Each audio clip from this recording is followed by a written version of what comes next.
when Baltimore became champions of the world with an overtime thriller at Yankee Stadium that would be dubbed the greatest game ever played. United gives Luigi. The Colts are the world champions. There were more championships, Super Bowls, and 30 years of Colt-crazy fans that turned 33rd Street into the world's largest outdoor insane asylum. But it was all packed up and headed out to Hoosierland in 1984. The next generation was left holding the ball. But Marylander Jim Spiros has brought the game back to town by way of Canada. Area fans are catching on to the longer, wider, faster CFL style. The first game here saw Baltimore outslug Winnipeg 45-43 in an overtime thriller.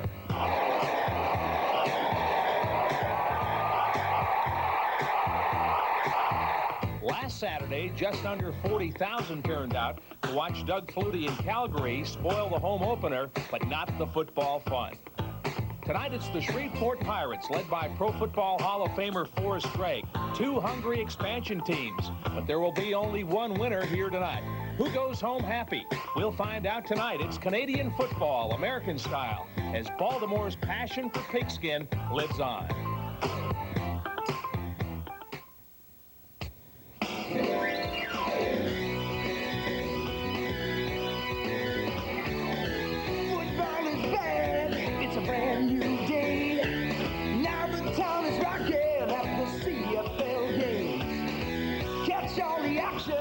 On News Channel 2, good gosh almighty, it's so exciting, catch the CFL games. Yeah, Baltimore CFL games.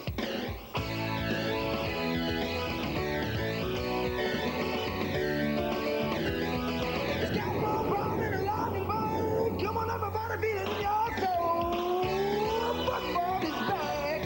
Can you feel the heat? The tradition lives on. Got a front row seat, you're all invited. It's so exciting just to see a fair game. Hey, on News Channel 2. Baltimore CFL football on News Channel 2 is brought to you by Jiffy Lube. Every 3,000 miles, trust your car to the trained technicians at Jiffy Lube. By your Baltimore area Pontiac dealers, introducing the all-new Sun Tire.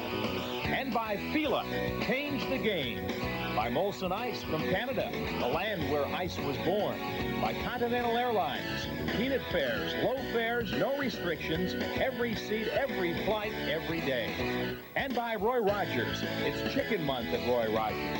Come in today and enjoy the all-new Real McCoy chicken sandwich for only $1.99. Live from Baltimore's Memorial Stadium, it's the Canadian Football League. Tonight, the Shreveport Pirates take on the Baltimore CFL. Call them the no-names, the fill-in-the-blanks, call them whatever you want, but don't call them the Baltimore Colts. It is hot, it is humid, it may rain. It is summertime in Baltimore. Hello again, everyone. I'm Keith Mills, and welcome to a festive night of football here on News Channel 2. Last week, right here at Memorial Stadium, the Baltimore CFLs played their second game here. They lost to the Calgary Stampeders and Doug Flutie. Tonight, right here on News Channel 2, the first of 5 regular season games for you. I'll be here on the field to try and provide football flavor down here at field level. Scott Garceau and Tom Matte are live at the 55. They'll call the game from the booth. Scott, Tom, a different game, but for the fans tonight, I know it's still football, and it's still pretty good football. We're just about ready for football here at Memorial Stadium. Tom Matte, you spent some Sunday afternoons on this turf. One thing we've learned about the CFL, the scoreboard's working overtime usually. It sure does. This is a fast, exciting game. It's a wide-open game. I'll tell you, Scott, you know, the fans have come out here have just enjoyed it immensely because you know, you can't leave your seat. Something happens. I would think from a football standpoint, Shreveport 0-2, Baltimore 1-1. But this is a game these two expansion teams probably both think they can win. It's kind of a wide-open game. Being an expansion team, Shreveport thinks they do have a good chance at it. They've made a lot of changes right now in their rosters. But I'll tell you one thing. This team is going to come out here to play. They're ready to play. But I know Baltimore is ready to play, too. Shreveport, coached by Forrest Gregg, a man you played against in his many years with the Packers. Lombardi called him the greatest player he ever had, but he's going to try to bring some things. He's only been on board a few weeks. Well, he's one of the great coaches in the NFL, as he was in the NFL for a while, came down here. He's going to make some real things happen. And, of course, Don Matthews one of the best and has that CFL experience. Well, not only does he have the greatest CFL experience, but he's played in 6 Grey Cups. So we've got a great shot with Don Matthews. I think he's a great coach. All right, let's take a look, Tom, at some of the different rule changes between the CFL and American football.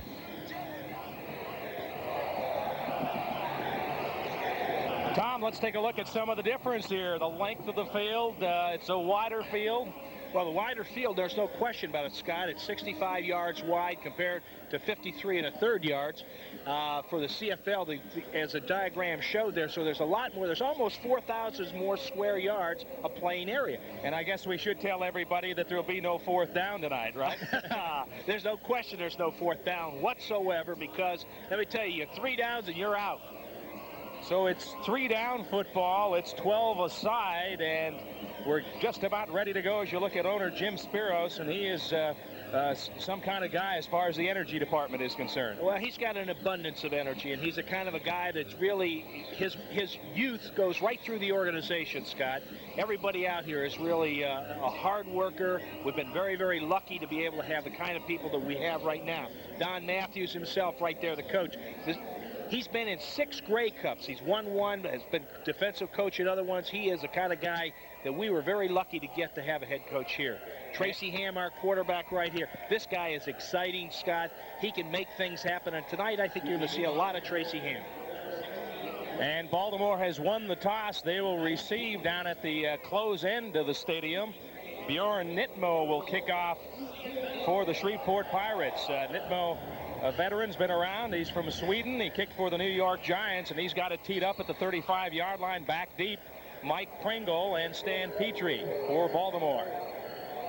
Just about set to go. Shreveport 0-2, hoping to land their first win of the season. Baltimore at 1-1. Nitmo gets the left foot into it. It's a short kick, and taken by Peter Tuipulotu, and he is tackled just across the 30-yard line.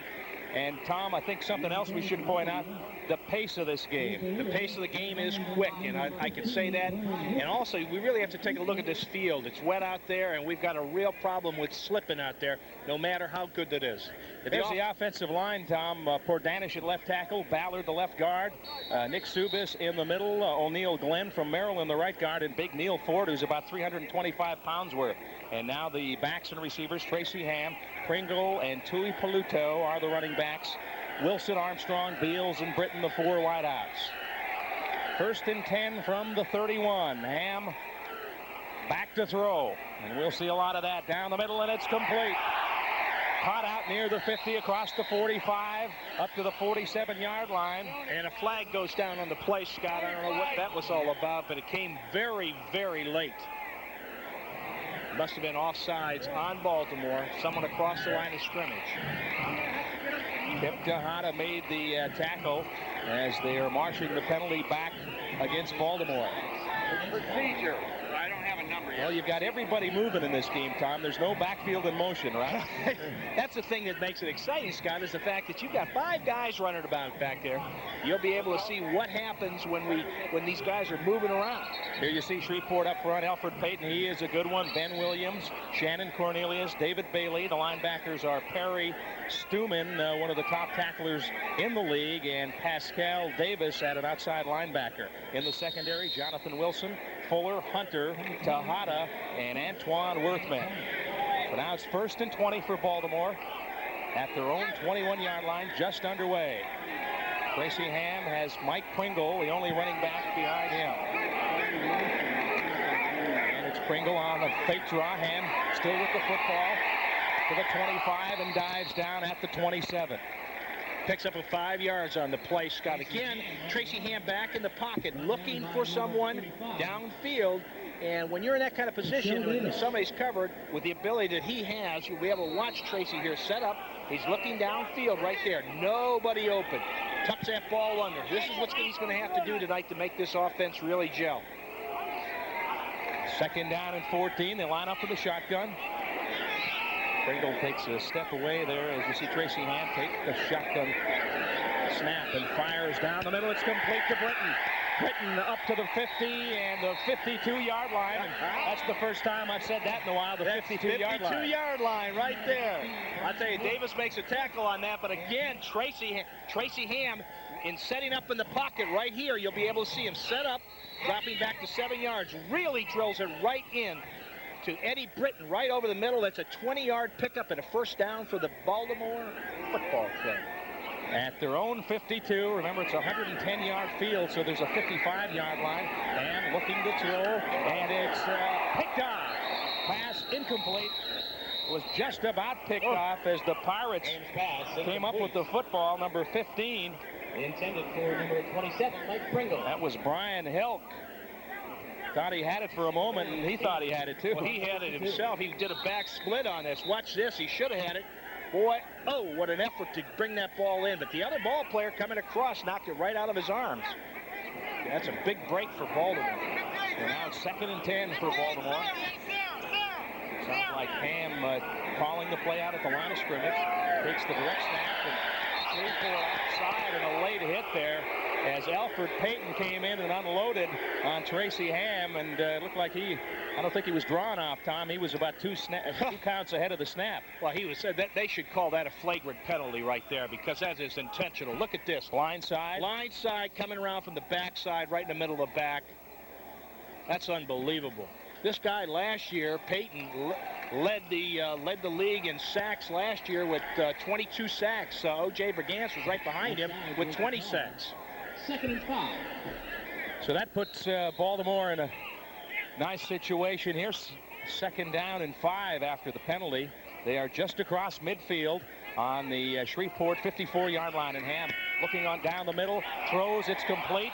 The pass caught by number 81, Chris Armstrong, and Armstrong has been one of the Ham's favorite receivers. He's caught 3 touchdowns. Kip Tejada made the tackle for the Pirates, but it's enough for a first down right at the 45. Chris Armstrong again caught 10 balls so far this season, 189 yards. He's averaging 18.9 yards per catch. That one he picked up for 10 yards on it, gave us the first down.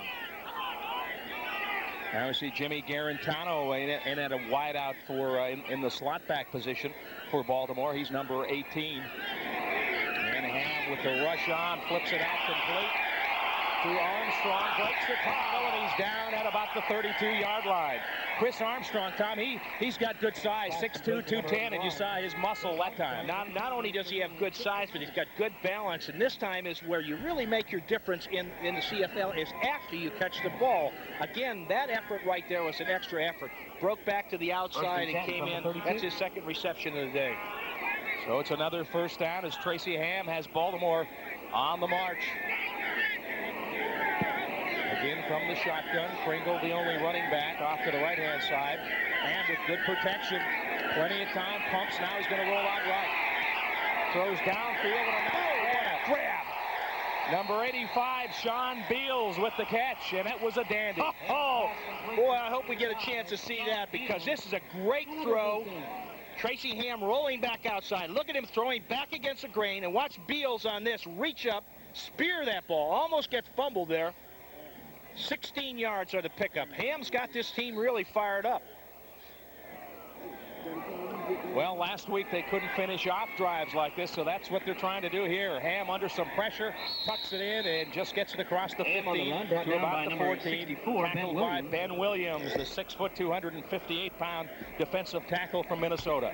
That time Tracy Ham was looking for the quick inside move by the receiver. Only took a 3-step drop, and that's why he got smothered inside.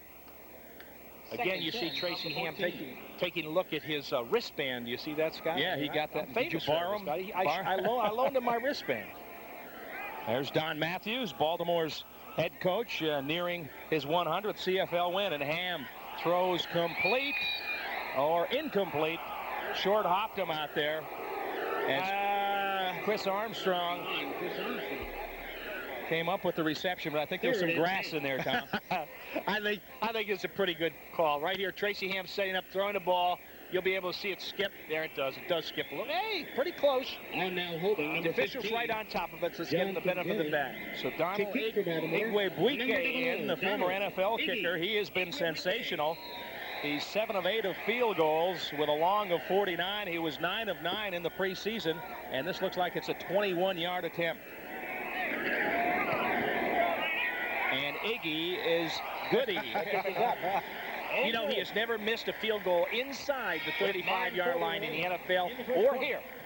So Baltimore takes a 3-0 lead, 9:40 to go in the first quarter, and we'll be back right after this.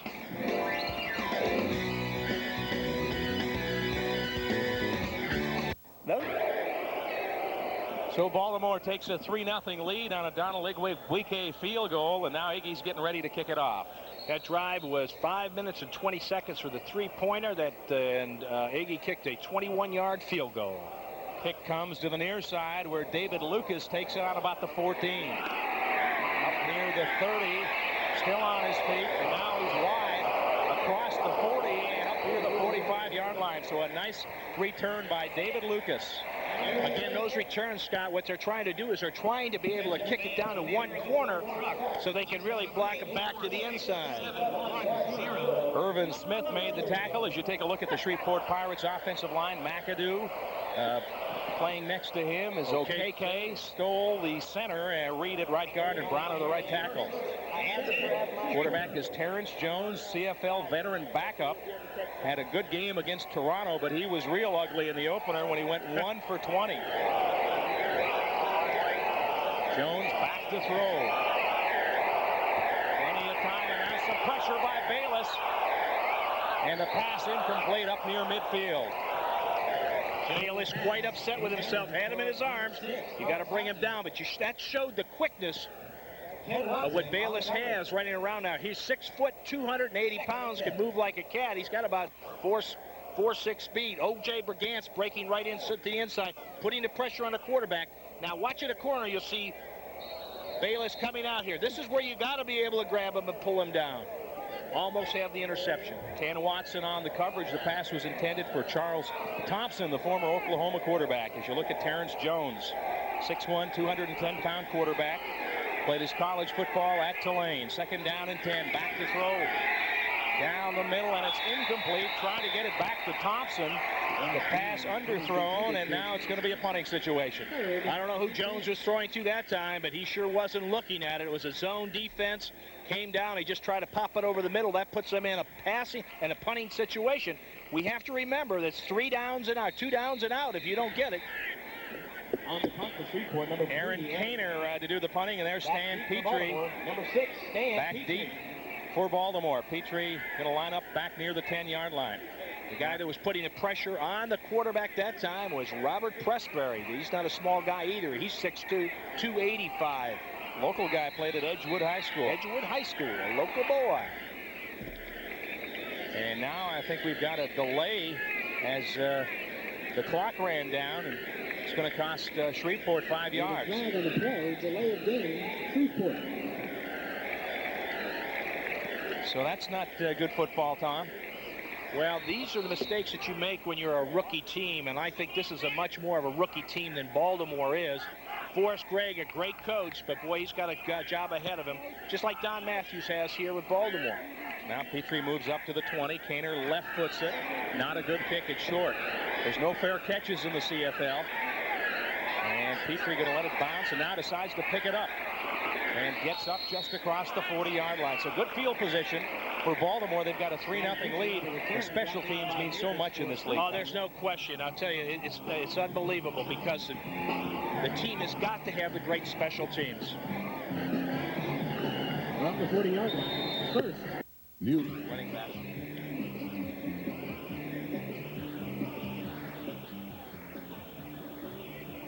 Baltimore CFL football on News Channel 2 is brought to you by Admiral Auto Insurance. Proud to share in professional football's return to Baltimore.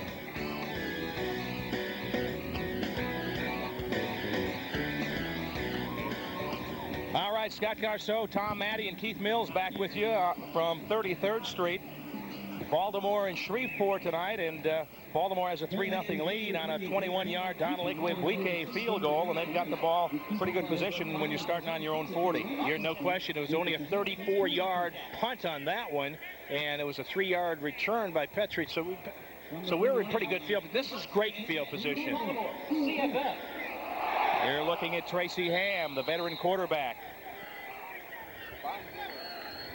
Looking over that Pirate defense, ready to go on first down. And the Colts looked like they were offside. There go the penalty flags, and there goes Tracy Ham. One of the wideouts, Tom, had about a 4 or 5 yard head start that time. Not only that, but boy, I'll tell you something. They were back in that backfield quicker than they were snapping it off. Notice a little pushing and shoving after that play. After the play. Well, Nick Subas, center, looking out for his quarterback, says, hey, don't be pushing my guy around. That's a franchise. Face mask against them. We do not have a microphone on the officials, so we'll try to interpret out down there. Yeah, right. That's the only thing we can do right now. But there is a face mask that they grabbed Tracy right by the back of the helmet. If we have a replay on it, I don't know if we have it. That's a big penalty. Well, it could have been too that the Colts were drawn offside, or Baltimore was drawn offside, then the face mask, and that's a major. Look like a 25-yarder, 25-yard penalty, and that's something that's different. That's one of the rules, Scott, that's different in the CFL. You have a major penalty like that, you can be thrown out of the game if it's intentional. So there isn't even a question about it. It's 25 yards and out of the game if the referee feels that it is that intentional. This wasn't that intentional, so he just gave him the 25 yards. There's your buddy Forrest Gregg wondering what's going on. Ham back to throw, flips it out to Pringle. He's at the 50, 45, turning the corner, and down close to the 35-yard line. That's what the wide side of the field is all about. Here's what you want to do. You want to get that little back Pringle out there. He runs a 4-4. You just dump him that ball. Then you saw the speed that he turned on right there, Scott. Got around the corner. Those linebackers and defensive linemen can't catch him. Jonathan Wilson finally ran him down, and here he is, turning the corner right here. He picks up 17 yards and politely gets knocked out of bounds. 1st and 10 from the 37. Baltimore trying to add to a 3-0 lead. 7:35 left in the quarter. Ham, and that ball looked like it might have been deflected. Number 93, David Bailey, 6'4", defensive end, may have gotten a paw on it. I think he got it right up in the face of Tracy. I think it came off his hand a little bad there. Again, they're going to be trying to come in. Anytime they get inside that 30-yard line or 20-yard line, you watch what's going to happen. They're going to be coming blitzing after us. Looking at Bailey, he's the guy that got the hand up against Tracy Ham. Tracy listed at 5'11", and that might be stretching it. But he can make things happen back there. Now a big play here. It's 2nd down. Remember, only 3 downs in the CFL. And down the middle, and it's incomplete. And right into the hands of Walter Wilson there. He had to make a sort of a spectacular catch, but I think he should have had that one. Anytime you get a chance to get your hands on the ball, it's a responsibility to catch it. Walter here again, Tracy setting up in the pocket, drills it right in to Wilson. Boom! You got to be able to catch those guys. Watch Tracy get nailed right after the play here. And Donald Igwebuike is on to attempt a long field goal. Looks like just beyond 45 yards. Certainly within his range. John Kangemi will hold.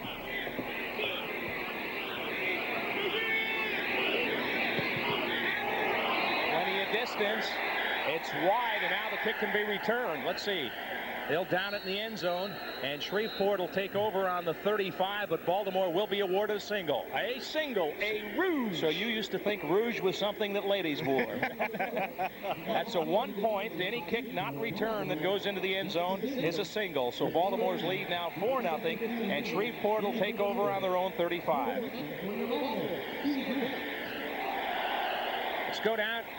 Let's go down to Keith Mills, who's working the sidelines for us tonight. Keith? Yeah, Scotty and Tom, Donald Igwebuike off to a good start tonight and already off to a good start this season. You may wonder why he gets so much elevation on some of his kicks. The CFL kickers are allowed to use these 1.5-inch tees that the holder just sets the ball on top of. Boom, you get some elevation. And in this case, the Baltimore CFLs have 4 points. Tom, back to you. Terrence Jones throws it away. He was under some heavy pressure and a penalty marker down. And it looks like we may have a holding penalty on Shreveport. There it is. The call is a holding penalty. Now this looks like the way we started off our last 3 games in the first quarter. We always start off with the making the mistakes, doing all the wrong things, but Shreveport tonight's doing it all. We meaning Baltimore, of yes, course, I gotta correct that. I'm a homer, you know that. Always has been, always will. Tom Brady. Old homeboy, as you look at Forrest Gregg, looks like he's having as much trouble with his headsets as we are, Tom. Well, this is our rookie game. You know, it's been 9 years since you and I announced last. We've been in every league there is so far. We missed the World League. We missed the World League. To do that Barcelona game. Yes. All right, Terrence Jones on first down and 20. Heavy pressure forces him outside. Brigance giving chase. O.J. got him and drags him down at about the 28-yard line. O.J. gets up a little strut. A little strut. I'll tell you, you talk about one of the nice guys on this team. This O.J. Brigance, one of the leaders. You got Gerald Bayless. Again, you'll be able to see the great speed of Jones coming to the outside, but Brigance at 220, he could fly like a running back. So he's playing that rush end. He had 20 sacks last year, and again, we're starting off this year great. O.J., a two-time West Division All-Star, and you saw why, because he can play that linebacker spot sideline to sideline with his speed, as Tom mentioned. Here comes Terrence Jones leading up Shreveport, and they've got some work left here. Second down and 19 to go. It'll be punting time if they can't convert here.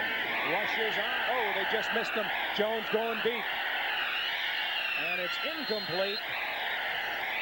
Battling out there defensively. Irving Smith. It was intended for Wayne Walker, and now Shreveport forced to punt. What's great about the Baltimore defensive backs is they are big and strong. If you take a look at those guys out there, these guys can run. They've all got great speed, and Terrence Jones just laid that ball up there, and the defensive line is putting the pressure on Shreveport right now.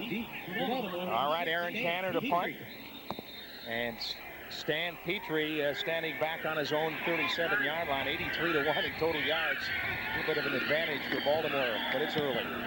High, short punt. No fair catch now. They got to give him 5 yards, and Petrie takes it on his own 45. Breaks the tackle, trying to get outside and can't get there as he's knocked down. Chuck Reed. 58.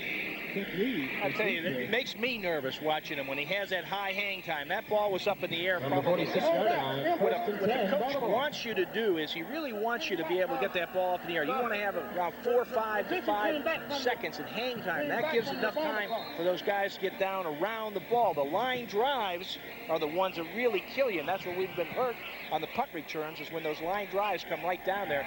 They have a chance to get under that ball or cut or break it to the outside. Baltimore with excellent field position as Forrest Gregg talks it over with his Pirates. Tracy Ham from the shotgun, and now they let the clock get away from him, and that's going to cost them 5. But Tracy back pleading his case to the referee. Let's see if the clocks were synced up, because Tracy delay a game, the call against Baltimore. It'll cost them 5, and that's the second time we've seen that. Shreveport penalized for the same thing earlier in the first quarter. I don't know whether they had a problem with the 20-second clock that time or not. That's what Tracy was saying. It wasn't being counted down. Now it should start. So it'll be 1st and 15 from the 41. And with Pringle in the backfield, now Tracy going to run it up the middle. He's got some room, comes to the near side. 45, 50, and out of bounds at about the 51. So picked up about 10 yards on that scamper, and he'll drive you crazy if you're a linebacker. The linebacker or the lineman. These guys are sucking air right now, running back and forth to the sideline. That's why these linemen have to be mobile. Here's Tracy breaking back to the outside. Just gets out there, picks up great yardage on the play. You're watching CFL football on News Channel 2. You are watching News Channel 2, WMAR, Baltimore. Good throw. Oh, flips it short, and miscommunication that time. They were lucky that Joe Fuller didn't pick that off and go for about 6. You're right there, but I think Tracy saw what was happening. The coverage was a zone right in there. He was just waiting for the inside to come back in, and I think Tracy threw that one right in the ground, which was a great decision on his part. Alfred Miller was applying a lot of pressure, and now Baltimore will get ready to attempt their first punt, but you never know with Don Matthews when the fake could be on. Josh Miller is the punter. He's from Arizona, 6'2", 215. He's averaged 42.9 a punt. Left foots it. Down into the near corner. David Lucas from the 10. And good coverage. He stormed under down around the 12 or 13. Good job in coverage. Good job on coverage, because let me tell you, the last couple weeks we've had a tough time covering those punts, and they've spent special time on it. Clock stopped. Baltimore on top of Shreveport, 4-0. For the Pontiac tune-up injury report, starting linebacker Alvin Walton will not play. The former Redskins defensive back pulled a hamstring last week in the loss to Calgary. He is out. But quarterback Tracy Ham is okay. He sprained an ankle last week against Calgary, practiced this week, and declared himself fit. And that is the Pontiac tune-up injury report. Scott, back to you. All right, thank you, Keith. Obvious that Tracy Ham isn't showing any ill effects from that twisted ankle. Well, he's got 3 rushes for 17 yards so far. That was a 48-yard punt right there with a 3-yard return. That is, we've really got him back in the hole. This is what Baltimore wants to do, keep Shreveport back. Terrence Jones is the quarterback, first down and 10 from his own 13. Fans making some noise. Jones over the middle, and is it complete? Yes, it is, right at the 15-yard line. Complete to Walter Dean. Dean out of Grambling College, spent a year with the Green Bay Packers, and his hometown town, Ruston, Louisiana. Ruston, Louisiana. Home of the Ruston Rifle. Ruston Rifle is right. That's Burt right. Jones. Burt Jones, yes, sir. Several players on the Shreveport team from that area, which is kind of nice as they try to build up fan interest. Walker and Lucas are the wideouts. Take the draw. Jones throws upfield, and it is caught. Nearly intercepted by Tracy Gravely. It was tipped up in the air and finally caught by Manny Hazard, and I'd rather be lucky than good. That's right. Looks like one of my chip shots here. Look at this. Ball bounces straight up in the air. Good defense. 83 extends himself parallel out for it and brings in the catch. Well, that's a great reception. They can't take it away from him. Hazard read the play, adjusted to the deflection, and came up with a nice grab. So it's first down, Pirates on their own 36-yard line. Jones looking to the near side, completes it to David Lucas, and he is tackled just across the 45, a little short of the first down. He picks up about 9 yards on that, playing off of him. You've got to give these guys some room to run around, but boy, he was wide open on the sideline on that. One of the things that's really killing Shreveport is the penalties. They have 5 penalties already for 40 yards, while Baltimore only has 2 for 15. How do they come? It's second down and just about a yard.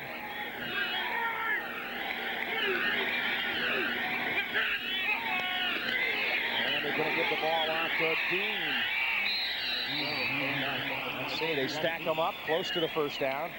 Should have it. This is a situation here. I think they've got the first down, but if they didn't, if they were short, what makes it very interesting in the Canadian Football League is that the defense has got to be 1 yard off the ball, Scott. So if you have inches to go, all you have to do is fall forward for the first down. So it's sort of it makes it a much more exciting game and a much easier game to get the first down on short yardage. Pirates first down and 10 at their own 47. Nobody behind Jones. Here comes the pressure for Gantz after him, and he just throws it away. Well, I don't know. If he was in the NFL, I think that would have been intentional grounding. By number 7, Tracy Gravely. Tracy Gravely put some heat on him, and O.J. Brigant's a little slow getting up there. Up to that point, Jones had completed the 3 previous passes in a row for 33 yards. That was his first incompletion after that. He bounced back last week against Toronto, and well, that first game he had was horrendous. And you know, they brought in another quarterback, Mickey, and he spells his name M-U-E-C-K-E, and it's pronounced like Mickey Mouse. That has nothing to do with his ability. Second down and 10. Time throwing, and it's caught, complete for a first down. Manny Hazard has some room to run and gets down close to the Baltimore 40. Hazard's having a good night tonight. He's caught about 3 balls already. That one right over the middle makes another good catch. The last one, he had paralleled himself out for the ground. And then again, with that wide open field, he has the opportunity. Here again, good balance, cuts back to the inside, almost loses the ball. Good reception. So Irving Smith had a shot at him early and couldn't quite corral number 83, Manny Hazard. So another first down. Pirates on the move. Now they run the drop play right up the middle. Got about 5 on the play. Quick count that time. Robert Pressbury brought down Haynes. Pressbury, 6'2", 285, played over at Delaware State, not too far away from here. Had a little tryout with the Washington Redskins for a little bit.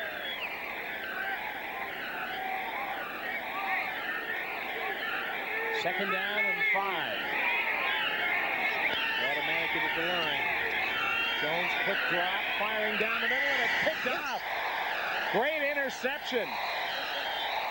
Charles Anthony. Anthony had a big interception against Shreveport for a touchdown in the preseason game, and he came up with a dandy right there. Good athletic ability. Great athletic ability. The thing about Anthony, 6'2", 195 pounds. He goes up for the ball, one-hands it from behind, and gets the interception. Anthony's also the guy, Tom, that made that tackle at the end of the Toronto game down near the goal line that prevented the Argos from coming back and maybe having a chance to tie. Tie the game, that's right. He's made some big plays.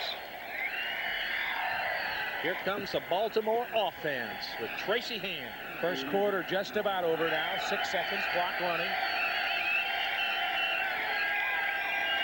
And gives it off to Pringle, a running play, and he's got some room. 30, 35, and out of bounds around the 37. It's a first down. Just a little delay draw on that, and Pringle with a great quickness. You'll be able to see it on this. He breaks back to the outside. It's just a lag draw, and that's the end of the quarter. Daniel Hunter finally forced him out of bounds, but that's the end of the first quarter. Baltimore on top, 4-0.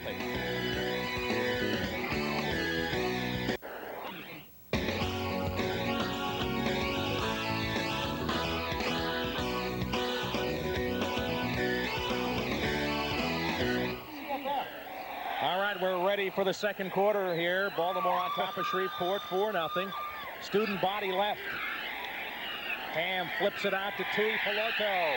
He's got some room and leaps for a first down. Oh, what a...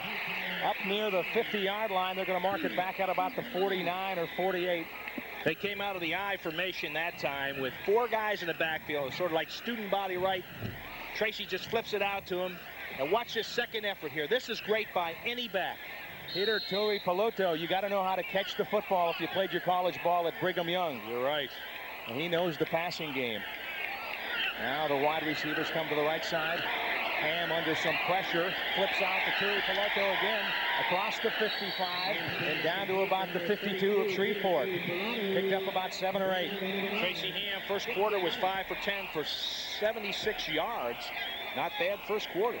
Well, they moved the ball. I'm sure they'd like to have more than 4 points. More than 4 points. That's the key part. That's the one thing that Coach Matthews was really working on. Anytime they get it inside that 20-yard zone, that what they call the red zone, they've got to score more points. Again, Ham's lining up in the I formation. Now this is second and about a yard, so let's see how they attack this. Pringle on the carry, first down, spins out of a tackle, still on his feet. Run, Mike Pringle down to about the 36, and that one took me back to the days of Matty. Mike Pringle, 6 foot, 190 out Cal State Fullerton. A great second effort. Watch it, handoff right off the inside. Little trap, spins out, keeps those legs driving. That's what you have to do if you're a running back. Head down, and man, that is what you call second effort. Tejada and Davis finally brought him down, but the running game helping out the passing game. And this is Pringle again, but not this time. Alfred Payton got an arm on him, number 56, and then the rest of the defense finished him off. Pascal Davis there. Payton come all the way from the other side. He's got that great quickness. 6'1", 220 pounds out of Grambling.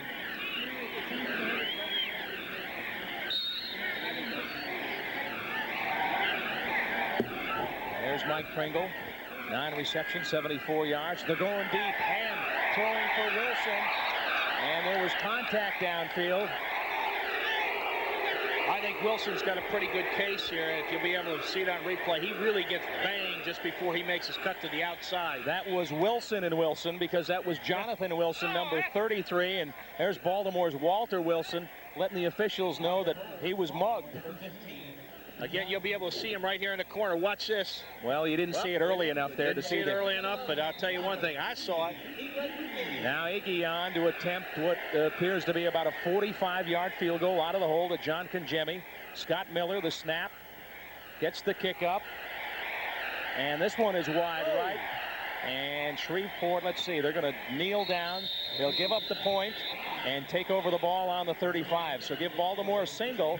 And Iggy doesn't have his best stuff going tonight. He's a little upset with himself. Gets a pat on the back from his teammates. Baltimore's lead now 5-0. Scott, what happens when they do kick the field goal, where it goes, it's just wide again. You'll be able to see it here. But if they take that one-pointer, it comes back to where it was kicked Line of from. scrimmage. Line of scrimmage, exactly. We're going to step out. Baltimore on top of Shreveport, 5-0. Well, Tom, they're one of them to death. Baltimore on top, 5-0. A field goal and 2 rouges.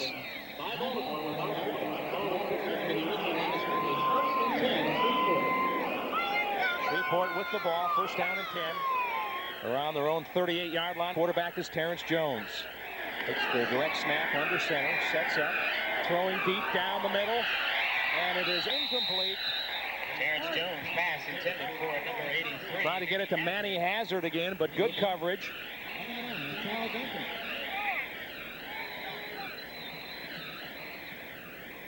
So it'll be second down and 10. Do we have you here, Tom? No, Tom Matty has gone silent. This is a first. There's Charles Anthony. Is back to cover on that play, and here comes Shreveport now. Second down and 10. Scotty, I'm back. Good to have you. Thank you. It's the first time you were ever quiet. And that pass is incomplete. Try to get it to Hazard. It was underthrown, and Shreveport will be forced to punt. That was a hot grounder down there. Again, the pressure by the defense getting into the backfield, putting pressure on Jones. He's having enough trouble back there today. That'll give a quarterback some happy feet, right? Happy feet. He's missed the last 5 passes in a row. He was there 3 in a row. Now he's missed 5. So his statistics aren't exactly wonderful. Stan Petrie back deep for Baltimore. Aaron Kaner to punt. Kaner with a high but short punt. Get out of the way. Oh, did it hit him? Yes. Picked up by Charles Anthony, I believe, and there's a flag down. Oh, they're going to get him because he didn't have enough room to catch the ball. Now, the CFL rule, Tom, there's no free catch, no fair catch, but you have to have a 5-yard cushion. 5-yard cushion. You've got to be around. You got to be away from them. And isn't that a great rule? Because Yes. What's so exciting about a fair catch anyway? There's nothing exciting about it. They get a 5-yard penalty on that. That pushes us up to about the 46-yard line. It's really interesting is that Baltimore is here again. Watch this punt. You'll be able to see it. It's a short kick, and it hits right there, right off of number 3. Boom. Good. Anthony picked that ball up. Good smarts. So even if they turned it over, the penalty would have negated the turnover, and now Ham goes to work. Good protection down the middle. Oh, was that caught by Sean Beals? No good again. A little grass ball. A little bit behind him. Almost a nice grab by Beals out of Idaho State. Tracy stepped up in the pocket that time, but again, throwing the ball a little bit behind Beals on that one. You'll be able to see it right here. It's low and behind him. Good play acting, though. Give it gotta make it look. You got to make it look like you catch it. Sell it. From the shotgun. And the hurry-up offense. Good time throwing deep. And it is just beyond Walter Wilson, who was streaking down the far sideline, but good coverage. It's covered by Antoine Worthman. Again, you'll be able to get an opportunity to see this. 2 downs and you're out. And boy, I tell you, the game can change that quickly. That's why you can't walk out of the game, because all of a sudden now we're punting. You're basically, it's 2nd and 10 if you're talking American football when you take the ball. So you can't afford to run for 2 yards into the middle. Here's the punt off the foot of Miller. And it mishandled back there by Lucas. And they stop him just inside the 25. Again, the special teams worked very, very hard this week because of the last couple weeks on these punt returns. So they're getting down on their coverage. Sometimes what happens is when you get down under your coverage, you run right through them, so that all they have to do is step up and go to the outside, break that. Again, you've got to look that ball in your hands. He drops it here. Now he's free game You can get him.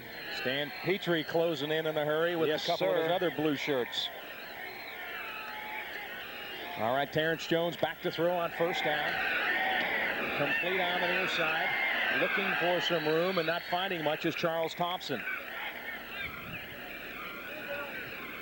Jones pass complete to number 6, Thompson. 9:40 to play in the first half. Baltimore on top, 5-0 on a Donald Igwe field goal and then 2 singles. Iggy hit 1 and missed 2, but he still gets 5 points. He You know, still that gets all 5. adds up. Yep. And he's right up at the top of the leaderboard as far as scoring in the CFL right now. 2nd and 5. Jones back to throw, looking. Now a little flip out, complete for a first down. Looks like it's enough to Brad Gaines. It's a little delay, I guess, Tom.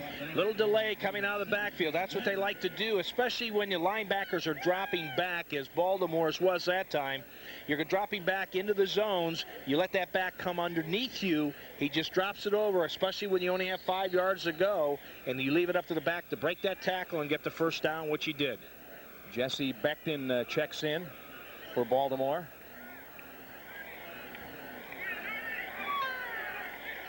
First and 10, rolling out to the near side. Jones throws downfield, and is that ball caught? If it was, it's a great catch. Charles Anthony was covering Manny Hazard right at midfield. Terrence Jones pass complete. Well, I don't think any official wanted to call that one. It took him a while. Again, here he goes. Again, look at this. It is a good catch. Official called it right. Just took him a while to get the Took a little call. while to see it.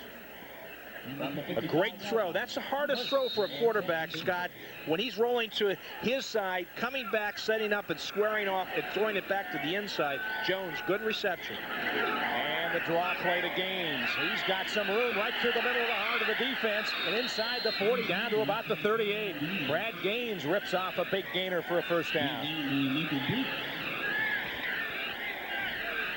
That was a mammoth hole breaking right up the middle. There he goes, right up there. Just a draw play. Boy, you got to be able to put that shoulder down and make that tackle. Jones got a good drive going on this series here, Scott. Nothing fancy about that run. Just straight ahead, north and south. Well, Shreveport looking to take the lead with a score here. Throw to the far side to Thompson. Trying to juke the defense, but they're not biting. And he stopped around the 34, 33-yard line. Little confusion back in the huddle that time. Some of the Shreveport players not knowing exactly where to go, but Jones got the ball out to the flat, picked up about 7 or 8 yards on the play. Forrest telling them which way to go. He said, that away, fellas. Ken Watson made that last tackle for Baltimore. First quarter stats by Molson. First downs, Baltimore 7, Shreveport 3. You can see him there. Possession almost equal. Total yards 112 to 63, but Baltimore just clinging to a 5-0 lead as Jones back in the pocket. Now starts to run, throwing deep, has a man in the end zone, and it's touchdown, complete. Number 82, David Lucas, got behind the the Baltimore defense. Carl Anthony on the coverage, and Shreveport takes the lead. What a great reception on this one. He reaches back over to the outside, be able to pull it in. Again, here's Jones setting up in the pocket. Right there in the corner, you see Brigance having a takedown on that one. There should have been a holding penalty on that. It was almost a tackle and a great reception. It's a 32-yard touchdown. Shreveport ahead 6-5, and we should point out that in the CFL you do have the option of going for 2 from the 5-yard line or kicking the single, and Bjorn Nitmo in to attempt the point after kick. It's up, and it is good. So Shreveport, after not being able to get much going here in the first half, puts together a nice drive, and they take a 7-5 lead. We'll return to Memorial Stadium right after this. Baltimore CFL football on News Channel 2 is brought to you by your Baltimore Mazda dealers.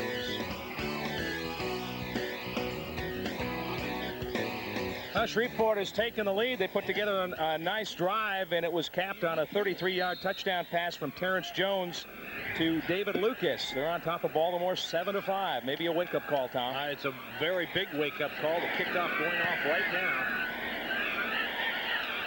And Pringle back with Petrie. This is Petrie across the 20. And down at about the 27. So pretty good coverage that time. Off the kickoff from Bjorn Nitmo. And let's see if Tracy Ham and the Baltimore offense can get something moving. They've got to get something moving right now. They've got great, Shreveport has great field position right now. Anytime you can keep that kickoff team inside the 30-yard line, that's great coverage. Tracy Ham, captain and leader of the Baltimore offense, coming over to the near sideline now. Looks like we have a flag on the kickoff, and we're going to do that all over again, which is a break for Baltimore. This is a big break for Baltimore on this one. Offsides by Shreveport. That's a bad one, isn't it? When you're offside on a kickoff? Especially when you have that kind of coverage. If I'm the coach right now, some heads are going to roll on the sideline. Yeah, and I'll tell you, Forrest Gregg isn't too happy of a man right now. That's not Vince Lombardi football, is it? Offside on a kickoff. You don't make those kind of mistakes. These are mistakes that rookies make. You know what he's doing? He's yelling at the official. He said, I want the number of that man. Yeah. Who was that was offside? It's going to train that's going to hit him. So we'll do it all over again, and that's a break for Baltimore. And now Nitmo will have to tee it up on the 30-yard line. Petrie and Pringle back for Baltimore, standing on their own 10. And here we go. A low kick this time. And it's going out of bounds at the 20. And there's a flag on the play. I guess it did make Sheldon Canley had it squirt by him. I thought maybe he had touched it, but obviously not. And that's going to push him back. Okay, you see the officials talking it over. Yeah, it hit Canley. And it's Baltimore's ball on the 20-yard line. So that was what we thought we saw. That low skidding kick hit Canley and ricocheted off right out of bounds. And let's go down on the field now to Keith Mills. Keith? Yeah, Scott, number 2, rush end William King from Marshall University was just taken off the field. He was holding his left hand, and he may be getting an x-ray right now. We'll try to find out what happened. But William King may not be back tonight. Okay, thank you, Keith Mills. 7-5. Shreveport has the lead. 5:55 to play in the first half. And we've got a whistle, and it looked like they were a little quick on the defensive side. Again, anticipating that count. And when you jump across that zone, into that zone, that's offsides against Shreveport. Looked like Alfred Payton. He's an anxious guy. He's got that great quickness. I guess most guys who record 22 sacks in the season are quick starters, and that time he was a little too quick. No question. He's got he's played 4 years in the CFL already, Scott, so he's one of the real veterans on this team down in Shreveport. This is Pringle straight ahead. Oh, big hit there. You heard it. So he got stacked up. It looked like Greg Stuman, the middle linebacker, laid some pads on him. Stuman, a veteran, 8 years CFL experience. He was the 87 Defensive Player of the Year, and he leads them in tackles. One of the Shreveport players is down now, getting up, but getting up very slowly. Lee Johnson. Got about 3 on that play. It's second and about 1.5 yards. Sheldon Canley coming in for Mike Pringle, who's hobbling off. You heard Keith say that Baltimore had some problems with William King. And here's the handoff to Tui Peloto, and he has a first down, I believe. Muscles up across the 30. Peter, 5'11", 215, great hands, and he's got the great hands. That's what you're looking for in this league. If you're a back, you've got to be able to catch the football coming out of the backfield, and he's got those great hands. Don Matthews not a happy camper exactly on the field right now. Got to get some points up on the board, but the penalties are really killing Shreveport. They've got 8 for 55 right now. Baltimore has 2 for 15. Can't be killing them too bad. They're leading 7-5. You're right. Baltimore has not been able to take advantage of these penalties, and here comes Ham. Throwing, and it is complete. The number 1, that's Eddie Britton. That time he got his hands underneath there to keep protected from getting up. Tom, he should be a good one because Britton has blinding speed. He can run a 4.340. He just joined the team before the last game, so I'm sure he's just getting comfortable with his quarterbacks, learning the system, and he should get better as the weeks go by. Well, he came in from Calgary, but he was always with Birmingham Fire in the World League. And he was up at the Indianapolis Colts training camp for a while in 1991, and shame on him. All right, Tracy Ham, second and about a yard. See if the last time in this situation, Tui Paluto got it. Fakes to him this time. Flips out to Canley, and he has the first down, but not by much. Skinny, Sheldon Canley. Joe Fuller made the tackle. Canley out of San Jose State, and he's going to come out now. The fans have really started filling in here. We're expecting a crowd between 35,000 tonight, and a good turnout with this weather. Ham looking deep down the middle. He's got a man open. It's complete. Sean Beals, 20-15, and down he goes at the 14. Woo! But Tracy Ham throws it deep, and Baltimore's on the move inside the 15 of Shreveport. Anytime you see a throw like that, Scott, you've got to get excited. Tracy Ham led that out perfectly. He's setting up right here. It's a post pattern to the inside, off to the races. This is a good defensive play to catch him, to bring him down from not scoring a touchdown, but they're down inside the 15-yard line. 55 yards on that one. That'll get the fans on their feet. Capriati finally made the tackle down there for Shreveport. Forrest Gregg over talking to him right now. Maybe not about the tackle, but why the man got that far behind him, Sean Beals.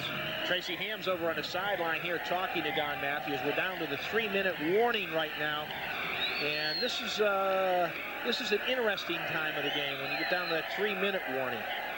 Unlike the 2-minute warning that most guys are used to here. We'll take a break. 7-5, Shreveport, Baltimore driving. Scott Garceau, Tom Maddie, and Keith Mills with you from Memorial Stadium. Baltimore on the drive, trailing 7-5. They just hit a 55-yard bomb. Watch the blitz here. From Ham to Beals. Here they come. Takes it now, rolling out, has some room to run.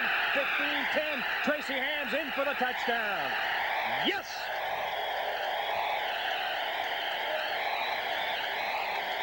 Scott, did I tell you he's going to have to step up tonight? This kid stepped up. He's done a great job again. Watch this. Fakes the pump, just this like the old Statue of Liberty play. You got to make that pivot, right, Tom? Exactly. And Tracy Ham just struts in the end zone, deservedly so. A great fake. Pursuit by Shreveport, slipping. Tracy's just setting up, keeping that arm cocked. Runs in there with a great speed he has. Gets into the end zone. Back up on top. Well, Ham hit the 55-yard pass, then tucks it in for a 14-yard run, and that's why he is so explosive. Can get you in the air, on the ground. Iggy's point after is up and good. So with 2:47 to play in the first half, Baltimore now takes the lead.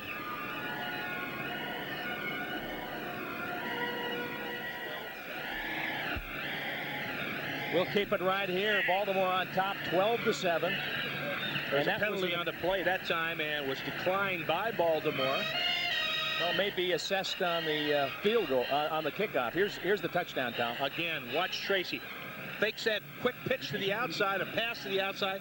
That just does sort of a reverse around and comes back and breaks to the outside. And with a great speed, the Tracy Ham gets into the corner of the end zone for the touchdown. We should point out to the fans, if they'd like to see CFL football, Baltimore will be on the road at Winnipeg and Vegas the next 2 weeks, then be home here on a Wednesday night, August 10th against Hamilton, and then we'll have the next 4 games right here on News Channel 2. Yeah, right here on News Channel 2. August 20th, Toronto, that's a home game, then at Hamilton on the 27th, Saturday, September 3rd at Shreveport, and then back here at Memorial Stadium on Saturday, September 10th against Sacramento. Sacramento getting off to a good start, as Vegas is with a 2-0 start. 2 expansion teams doing a good job. Now a 12-7 Baltimore lead. That's a 7-play drive that went 90 yards on that touchdown. And the big play in that drive, of course, was a 55-yard pass to Beals from Tracy Ham. This is Charles Thompson. 25, and down at about the 31-yard line. Michael Brooks there to make the tackle. 2:43 remaining in the first half. Baltimore's offense rose to the occasion on that drive. 3 minutes they went down that 80-yard, scored the touchdown to put them up in front 12-7. Sounds like the big wheels working it in the upper deck across the way. That's COLTS. The judge hasn't stopped the wheel. Yeah. Jones throws to the far side, incomplete, try to get it to Lucas. Good coverage out there by Carl Anthony.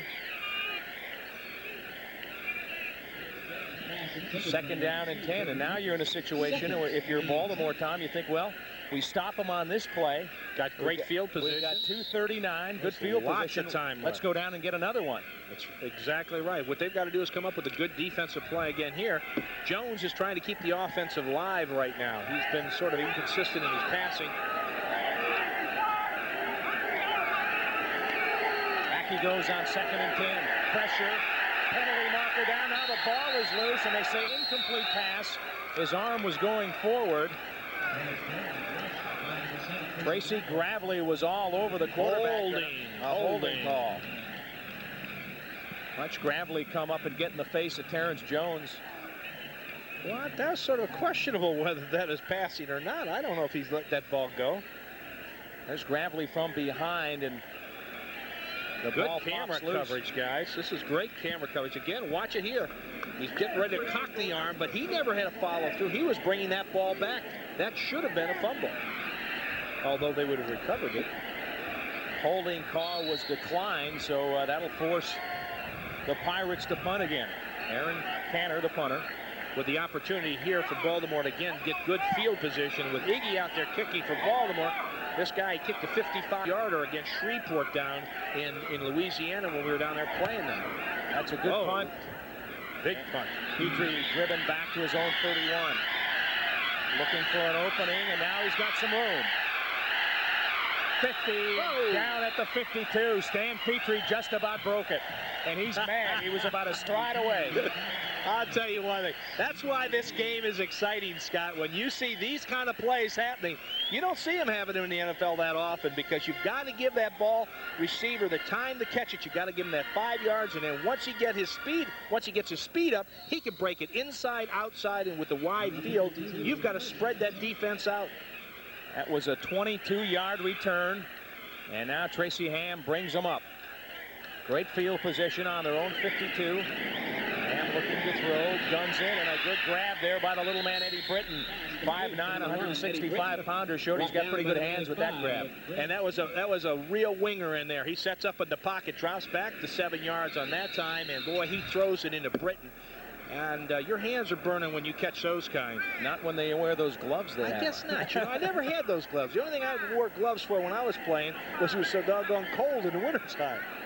Greg Stuman made that last tackle, and here's 2nd and 3. Tracy looking. Now penalty marker down. Now he's in some trouble, but gets away and fires it complete. No, Britton didn't hang on, incomplete. Let's check out the flag, Tom. Ham's pass is holding area. Eddie Britton. Flag on the play. There's one down here, and on the other side of the line of scrimmage could have been holding on the defense, and it could be holding on the offense, so it could be offsetting penalties. Let's see what happens. Get on the play right here. You see where he does not have possession of the ball. Holding on the defense, decline. 3rd down. Yeah, and the punter, Josh Miller, is on for Baltimore. 1:50 left in the half. Shreveport declines the penalty.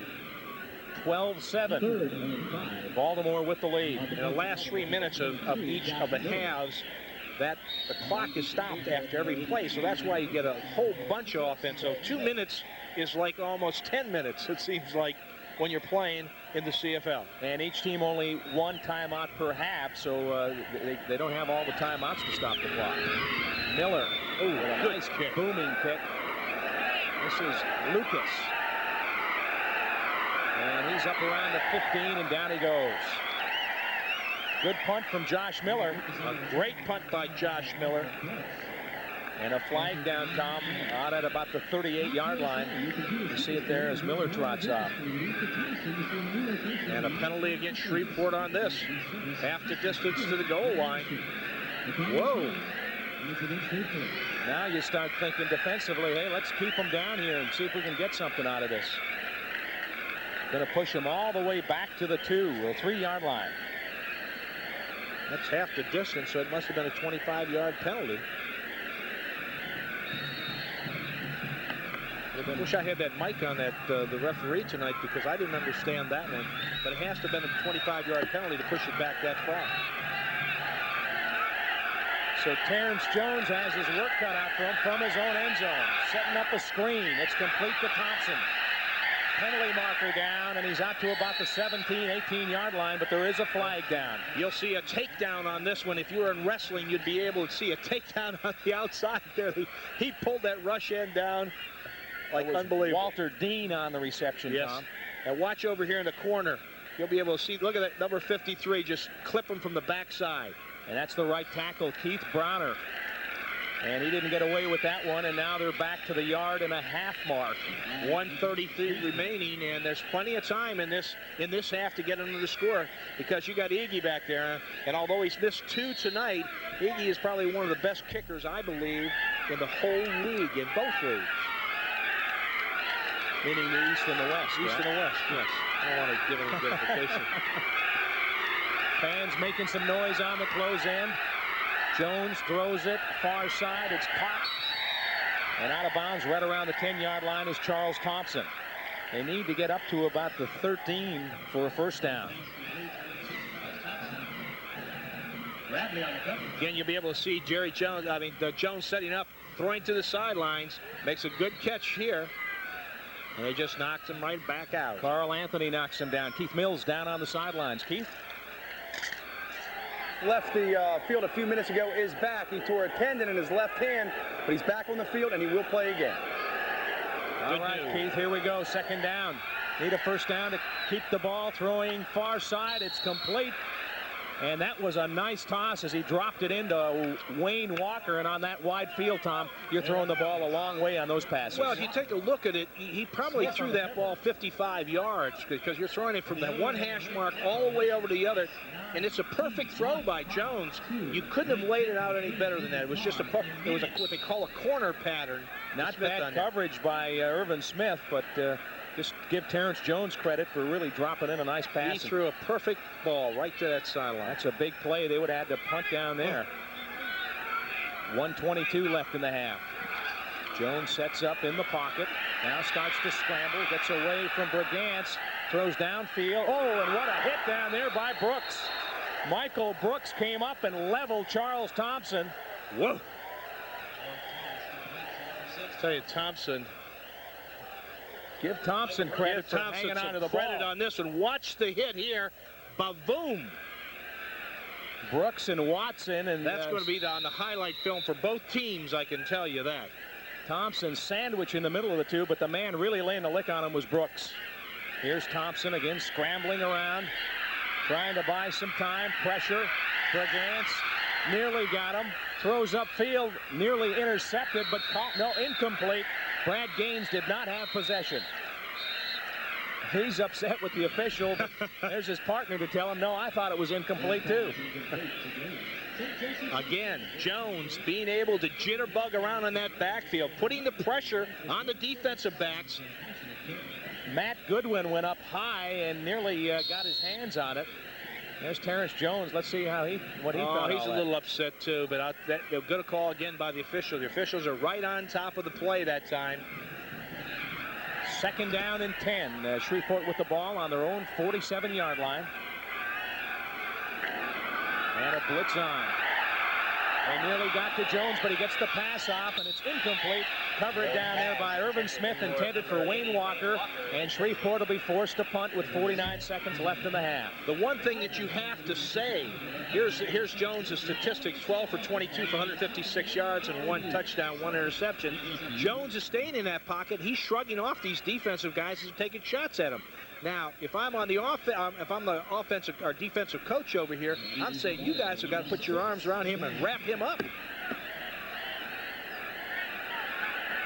So Ernest Fields, here's the punt from Cannon. Good high kick. Petrie will have a 5-yard cushion. Oh, drops it at the 15. And now they close in, but trying to jitterbug away, but he can't get clear. And down he goes at about the 18. Good high spiraling kick. Turned it over again. Yeah, but you carry that thing out by a loaf of bread. A whoopee. Watch it. Baltimore's rushing statistics, 69 yards versus Shreveport, only 35 yards. Well, Tracy Ham will have to go to work not only on the Shreveport defense, but the clock right now, because only 36 seconds remain in the first half, and you really want to be careful here, Tom, that you don't turn the ball over when you're throwing it down in this area. But this could get him, you be a little bit conservative, but the clock stops after every play, so you have to at least get one first down to get it out of here so you can at least kick it. So they're going to keep it on the ground, not put it up. Mike Pringle gets it up to just short of the 25, clock running. Now it's stopped with 30 seconds left. See, after every play, this clock stops. I'm going to get that right. You know what I'm saying. I know the fans out there know what I'm saying. 27, they started up again after the ball is down. 21 seconds. They're going to probably stay in the huddle and let this clock run out. Maybe get one more play off. I think they're satisfied now to go in with that 12-7 lead. So they got to get another play off unless they make a big play here. They conservative, give it to Pringle, and nothing going for him. Now, Baltimore doesn't like that at all here. Well, anybody, fans want to see you throw the 60-yard bomb on every play. A very conservative first half, 12-7, Scott, and it's Shreveport takes the timeout. Does take the timeout. This is their one timeout that they're allowed to have. There's that 5-letter word again, Tom. We're not allowed to say that on this air here. At least I'm not supposed to. I guess since I was an ex-Baltimore Colt, I like those signs. You were a Colt, but these are not the Colts right now, at least. In the judge's mind, in Judge Walker's mind, they're not the Colts. I'm not so sure the fans agree. Well, we have Keith coming up at halftime here, and with a great report. He's got some good interviews coming up. I know that Jim Spiros is here. Joe Theismann was supposed to be coming here tonight, but I think that he had a previous engagement or had some emergency come up that he couldn't make it. All right, Josh Miller will punt with 7 seconds left on the clock. Shreveport really coming after him, but he gets the punt off. This is Lucas. Penalty marker down. They didn't give him 5-yard cushion.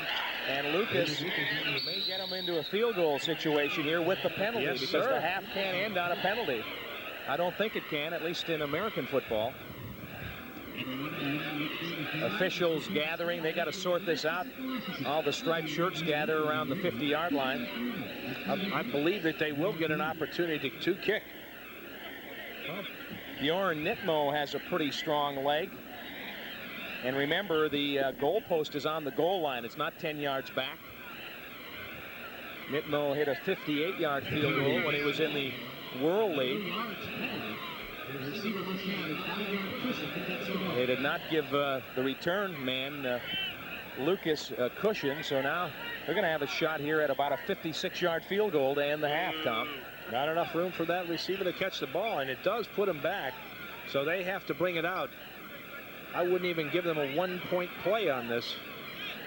Anthony and Petrie will go back for Baltimore. Now remember, they can return a missed field goal, and will try to run it out of the end zone. That's why I think you have twin guys back there. They want one on each side, so they don't give up the single here. Tom Mickey will hold at the 56-yard line. Or actually the 54, but a 56-yard attempt. Nitmo gets it up. And it is good. It made it. What a kick by Bjorn Nitmo. And that's a great way for Shreveport to end the first half. And that penalty costly against Baltimore because it gave them a chance to run an extra play when time had expired, Tom. Here it is again. Just enough. Just enough. It just drops right over the bar. Doesn't clear it by very much, but it does clear it. And that puts him right back into the ball game, 12-10. So it's halftime at Memorial Stadium, 12-10. And now let's check in with Keith Mills. Keith? Yeah, Scott, as the Baltimore CFL team files off the field here, we're going to tell you coming up at halftime, we'll be live with CFL owner Jim Spears to talk about the new team in town. We'll also go back to you and Tom for some scores and highlights, and we'll meet some of the fans that have come out to support the CFL. All that, plus a look at this week's Sports Illustrated, which has pro football returning to Baltimore. Stay right with us. We'll be right back.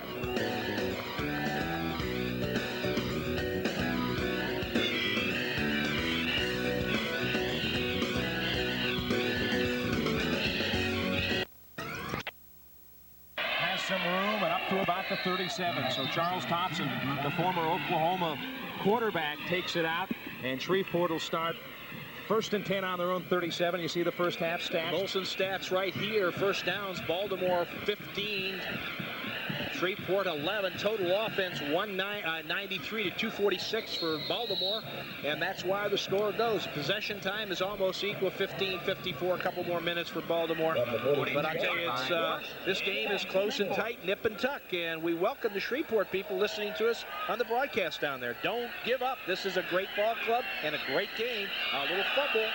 Jones dropped the snap, but recovers and picks it up. Now Brigance giving chase. O.J. got him, and down he goes. Sacks him back at around the 20. Has some room and up to about the 37. So Charles Thompson, the former Oklahoma quarterback, takes it out, and Shreveport will start 1st and 10 on their own 37. You see the first half stats. Molson stats right here. First downs, Baltimore 15. Shreveport 11. Total offense 193 to 246 for Baltimore, and that's why the score goes. Possession time is almost equal, 15-54. A couple more minutes for Baltimore.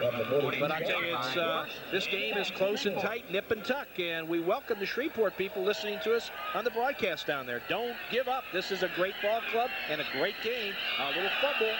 Jones dropped the snap, but recovers and picks it up. Now Brigance giving chase. O.J. got him, and down he goes. Sacks him back at around the 25-yard line. O.J. Brigance uses his quickness to keep Terrence Jones in front of him. Wouldn't let him shake free. That's the second one he's had tonight. Again, Jones drops the ball on the pass here. Now, great movement to the outside, but O.J. persistence brings him down this time. All that arm tackling they were doing the first half, I think maybe the coach might have jumped on him a little bit. They've had plenty of shots at Jones, but he's got that strength to get away. O.J. tackled him for a 12-yard loss on the sack. 2nd and 22. Terrence Jones, the quarterback, out of Tulane. Back in the pocket. Steps up now against the rush. Had him by the ankle. He breaks free. Fumble. Colts have it. Goodwin. Matt Goodwin nearly took it in for the touchdown, but returns it to the 19-yard line. Matt Goodwin, one of the two Goodwin twin brothers. The twin brothers. Picks it off. I'll tell you, Jones running with the ball like a loaf of bread out there. That's one thing you can't do. Ball snaps out. Goodwin picks it up right here. Breaks back to the outside. Good running.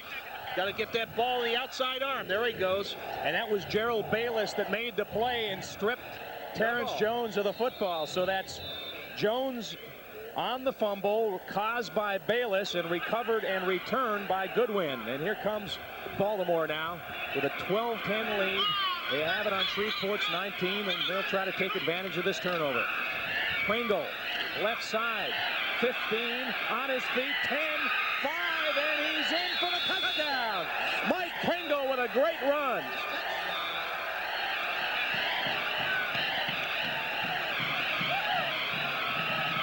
And a bang, bang, Tom. The defense gave it to the offense, and Pringle with a big effort here. Counter trap right there, and I'll tell you one thing. Going out there, leading the block. Pringle again with that extra effort. Good hard running. Reaches in the end zone for the touchdown. Boy, what a great block that was out in front there. And watch Fuller come up here, 24, with some help from his teammate. They had a straight-on shot at Mike Pringle, but the guy wouldn't be denied. A good effort as Pringle takes it in from 20. But give the defense credit, too. They set it up. Sure did. But that's what has to happen in this game. The defense has got to play such an integral part of setting up that offense, giving them a good field position, and making the turnovers happen. And Donald Igwebuike converts out of the hole to John Kangemi. And now Baltimore stretches their lead to 19-10. Well, it didn't take long for that to happen, Tom. 13:06 left to play in the third quarter. The key block on that play came from Big Neil Ford, 6'7", 310. He came back on that counter draw again. Watch 67 up your left-hand corner. Collapses that linebacker, knocks him to the ground. Then Pringle does the rest of it on his own. Drags 2 into the end zone. That reminded me a lot of an old guy I used to know used to be able to do that every once in a while. Jim Brown? Jim Brown. Jim Taylor. Great second effort by Baltimore's offense there. Good blocking. And I'll tell you, the defense is the one that set it up, gave him the good field position. Tracy Ham went in there, called the right play. Forrest Gregg, not a happy man. He's got Excedrin headache number 19 to 10, I think. There you see some of the Baltimore players having a good smile on the sidelines as Donald Igwebuike tees it up on the 35. Lucas and Thompson deep to return for Shreveport.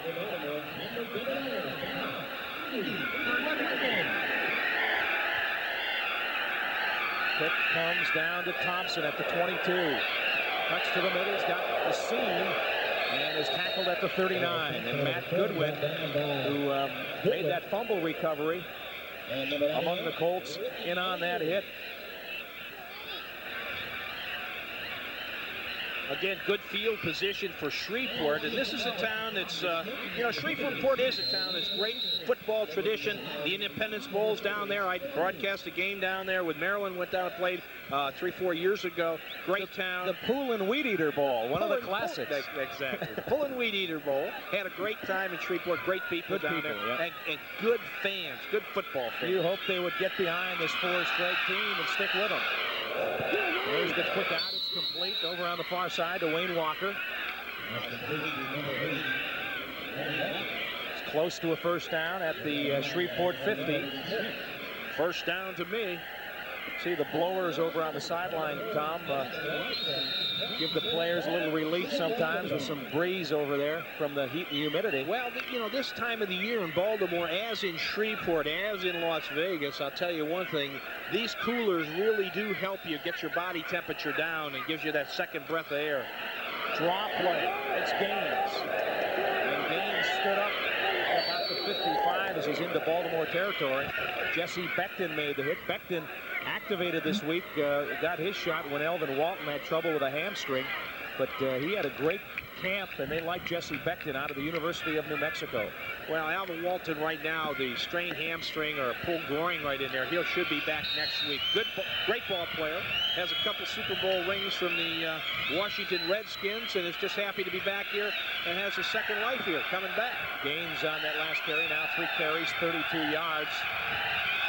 Jones looking to throw. The quick out to Thompson. And he takes it down close to the 45. That's enough for a first down. Brought out of bounds by number 33, Ken Watson. In American League action. Good call by the quarterback. Oakland knocked off Baltimore today, 8-3. We're happy to be able to give the scores of the 6-3, I think it was, Tom. I said 8-3. I just heard. It was 6-3. Happy to be able to give the Orioles scores. I'm sorry, they're on the wrong end of the stick, though.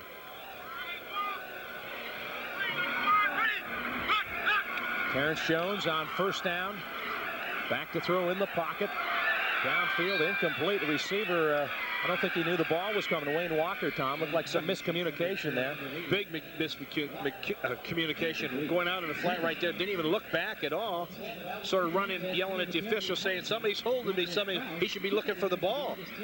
How about in this game with 12 men to a side, Tom, and basically 4 wide receivers on every play? There got to be a lot of pick plays where you're running crossing patterns and picking off. What you're trying to do is to be able to pick those linebackers off or the other defensive backs off, so that opens up a lane for the other guy, because if you could get to the wide side of the field with some running ability, you're off to the races. 2nd and 10. Jones under some pressure from Pressberry. Now being chased on the far side and throws it up for grabs and nearly had it intercepted. Wow, that could have been tough. Fields was hanging all over him, and Irvin Smith nearly picked it off. We see markers down. Irvin Smith all over it, that ball. Here again, watch the scrambling ability of Jones here. Great, this really wears out those defensive linemen out to Fields, reaching him there, He puts it in his left hand, tries to throw it. He nearly gave it to him. It's got to be intentionally ground. No flag. Or the penalty was declined. Or in the grasp. They're bringing it back to the line of scrimmage, it looks like. Could have been they declined the penalty because it'll bring up a punting situation. Yes.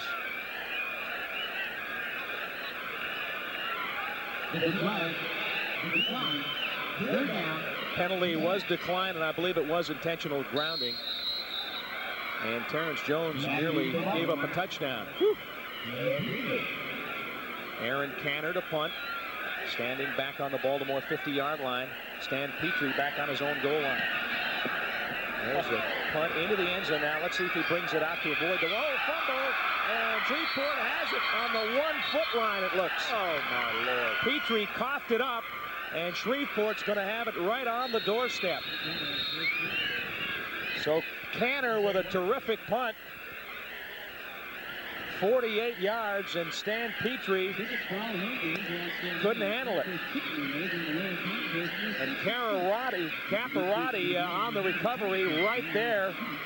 And what a costly turnover. We have an injured Shreveport player down on the field at the 19-yard line. As you look at Stan Petrie, he didn't look that in. Indecision on that play, Scott, and it really gives them... We'll step out. Baltimore on top, but Shreveport has it on the 1.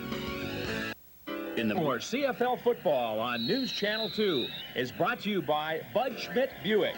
Why settle for a Chevrolet? Buy a Bud Schmidt Buick today.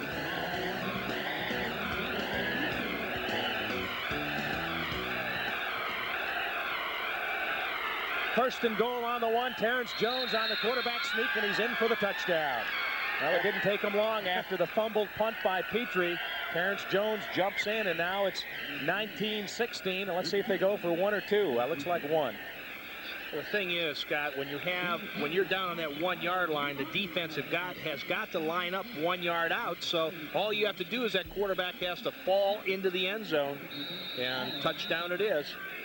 Yeah, difference in the CFL. The defense can't be right on the line of scrimmage. They have to be a yard back there. Hey, look at Forrest Gregg's playbook there, Tom. Let's see what he's going to run on the next series. Get that zoom lens.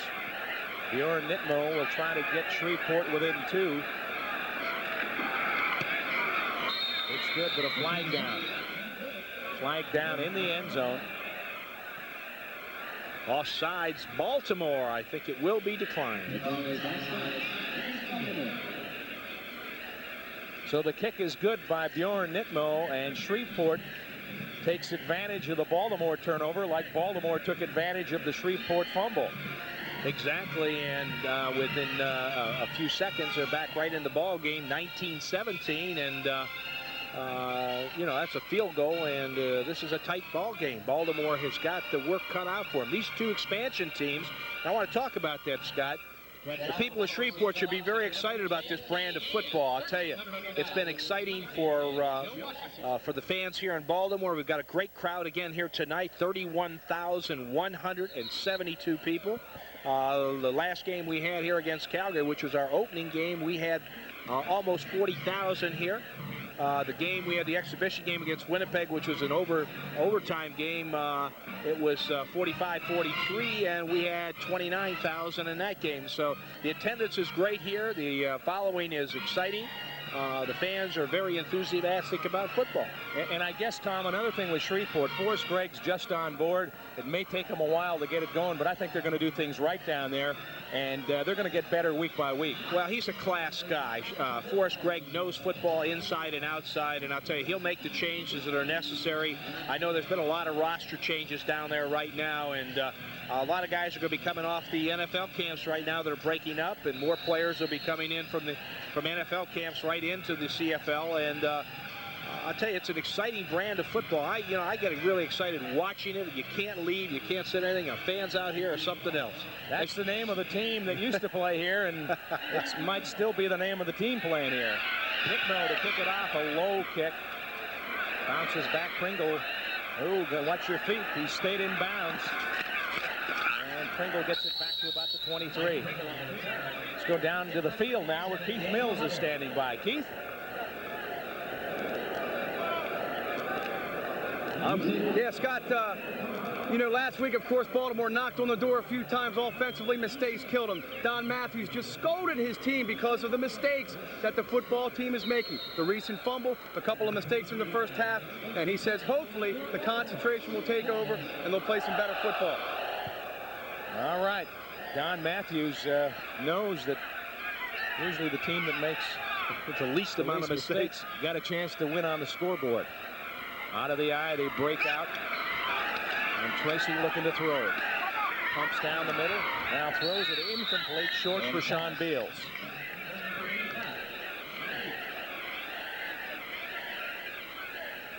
Little mix-up down in the huddle down there. Big defensive lineman all over Tracy Ham. I think for the most part, Tom, that offensive line, Pordanich, Ballard, Subas, Glenn, and Ford have done a good job of protecting Ham. Well, that was a quick pass again. He was taking a three-step drop on that one, pumped it, brought it back in, and then when he tried to bring it back up to throw again, he just underthrew the ball, but going for the shotgun offense right now. And it's 2nd down and 10. Ham thrown deep upfield, penalty marker down. Walter Wilson with the catch at the 50. Nice grab by the Baltimore product. He played his high school football at Southern, and that was a good catch. And not only a great catch, but another great throw by Tracy Ham. On the money as he dropped it in, and Walter extended and pulled it down. And a penalty on Shreveport here. But again, watch Tracy, a great spiral leading out to outside. Again, Wilson reaching, extending himself, perfectly laid out to the sideline. And again, another penalty, big penalty here. Face mask call against the Pirates. That's a 25-yarder. Well, you tack that on to what already was a nice completion out 27 yards and 25 more is a 52-yarder, the way I added up. An extra 15, I think, Tom, on the extra face 15 on face mask. I'll take 40. I think if it's flagrant, it could be 25, but I think in that case, the Baltimore team will take the 42 yards. From the shotgun. And looking right side. Now down the middle. And it's popped. Wide open is Armstrong. 25. He's at the 20, and down he goes to the 19. Chris Armstrong on the catch. Daniel Hunter finally brought him down, but a nice crossing pattern that time, and Armstrong was wide open. Again, the excitement here. Tracy Ham setting up in the pocket, drills it back into his arms, cuts back across, breaks it back out to the outside. Again, big plays every play on this in this game. It's just that big wide open field gives them that opportunity to have running room. Fakes it, now Ham with it, gonna run. 15, cuts in at the 10 and down close to the 5. You saw the quickness of Tracy Ham that time. I think his eyes light up when he gets inside that 10. He's got the build of a running back. If you take a look at him, he's 5'11", about 195 pounds, and I'll tell you what, he's got great scrambling ability. Again, when he has that arm cocked, you have to drop back. Now watch him tuck it in. Alfred Payton finally made the tackle for the Pirates. But it's 1st and goal for Baltimore. 19-17, 7:45 to play in the 3rd quarter. The pitch to Pringle. Got some blockers out front. He's down inside the 5 to about the 2. Good hard running by Pringle with student body left that time. Pringle gets a quick pitch to the outside, breaks it back upside. You can tell that, And somebody down for Baltimore, getting the attention of the training staff as Tracy Ham uses the opportunity to come over and talk to the bench. We'll take a timeout. Baltimore 19, Shreveport 17.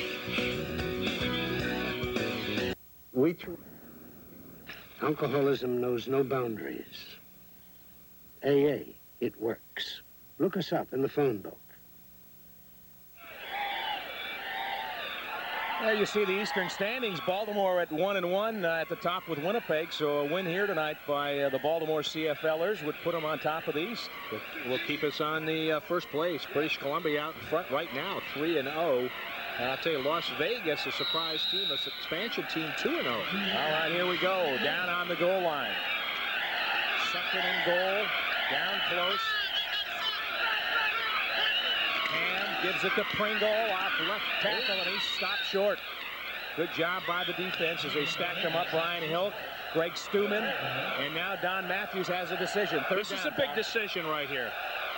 I'll tell you, he's down inside that 1 yard line. They've got to be able to, I'd give it to the big fullback. Again, right here, good defensive penetration. They knock it back at about the 2 yard line there. So strap it on. Here we go. 3rd and goal. Remember, this is 3-down football, so this is 4th and goal, actually. I would look for Tracy Ham on this with a little rollout. Ham under center. On the keeper. I don't think he got in. He's knocked back. Now he throws. Touchdown. Was he stopped? Touchdown to Sean Beals. I can't believe they didn't blow the whistle. Ham faked the keeper. Faked the keeper. Everybody let up. Beals went up, hooked in the end zone. Unbelievable play. Now, was that a call play, or was that like Let's a great take a look at ad-lib? it right here again. Tracy going in. Can't get it. Bounces back out. Sees the receiver. Throws it right in there. If it was a called play and it's a trick play by Matthews. I want to tell you, if I'm Shreveport, I'm yelling that the whistle should have been blowing. Tracy was kind of wrapped up. But what a play. Sean Beals scores the touchdown, and now here's Iggy for the point after. And the horse Loudy makes the victory lap. Right through the uprights. Iggy's kick up and in. And let's check out some reaction here, Tom, because I think a lot of people were a little surprised. Look at the Shreveport guys. Ham dancing, he's excited about it. And Don Matthews over on the sideline saying, let's see. Let's see what he says about it. Big guy kind of covering him up there. Well, he's keeping calm and complacent, I'll tell you. No reaction at all. That was the no reaction shot from the coach. What an adjustment by Tracy Ham on the play. Again, innovative. This guy has got some things happening to him. Again, people want to have scoring. Down at Shreveport, I know you want your team to score. These games are exciting, and we're only still got 6 minutes left in the 3rd quarter. It's 26-17. That's 43 points already. If you're used to the NFL, the 9-6 games aren't exactly exciting like this, I can tell you. So Sean Beals on the touchdown from Tracy Ham, who looked like he was trying to run it in, couldn't get it in, and popped free and flipped a little pass out on the right side to Beals. Tracy Ham now 14 for 24 for 223 yards. Good night's work for 2 3/4, almost 3 quarters. You don't throw for 250 in this game. You haven't worked up a sweat, right? Oh, what about Dunnigan? 713 yards passing. Scoring yards is right. Iggy's kick down in the corner where Lucas will bring it upfield. And the coverage good, and down he goes. Nice coverage by Mike Pringle. Here's that scoring drive. 8 plays, 87 yards, possession time, 3 minutes, 49 seconds. Beals 2-yard TD reception. And let's get out of the field now. Keith Mills. Keith. Yes, Scotty, the decibel levels just went up between twist and shout on the touchdown by Tracy Ham. Eddie Britton, the young wide receiver from Central State, left the game because he got poked in the eye. Nothing more serious than that. And I think some of the sting was taken out of that with Tracy Ham's touchdown. Scott, back to you. There's Eddie Britton. Thank you, Keith. Looks like he'll be ready to go. And this is the draw play. Brad Gaines. And down he goes. Among the Colts, or CFLers, to meet him, Ernest Fields. Jesse Becton right in there on that tackle that time. He just threw a cross-body block right into him.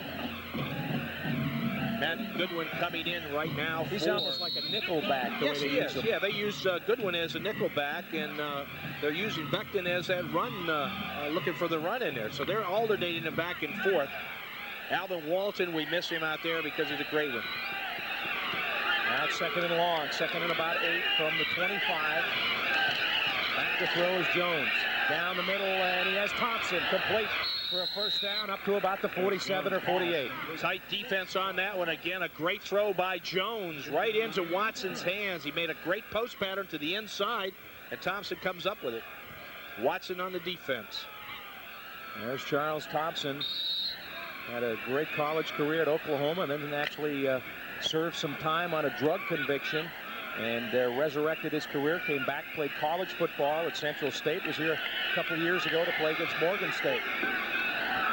The inside handoff goes to Walter Dean, and nothing going as he's hammered down. Nice defense by William King. Robert Pressberry is very in on the tackle, the big guy in 6'2", 285. And you take a look at William King, and you say that these guys can't do the outside. You come from the backside, King coming all the way across, Pressberry filling up the hole, King coming in for the tackle.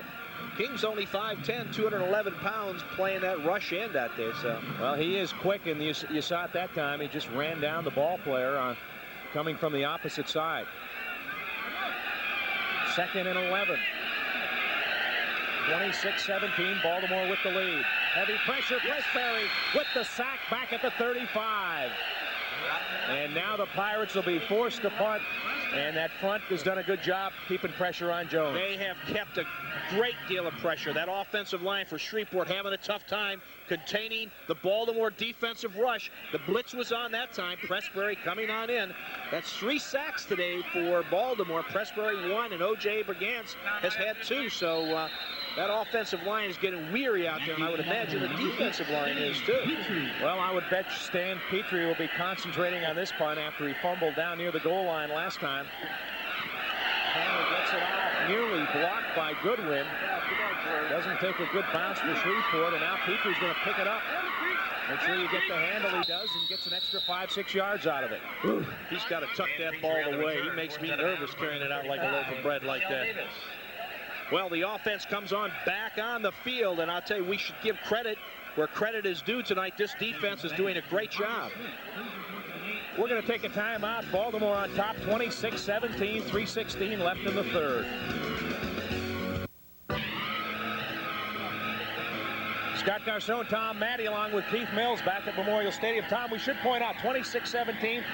Pretty nice lead, but in this game, nothing safe. Nothing safe in this game. I can tell you that, and it's so exciting because they have the opportunity to really keep scoring. And you know, we got 43 points on the scoreboard already, and that doesn't mean anything. I think Gerald Bayless said it best. He says a fat lady can get loosened up, but she can't sing in this league.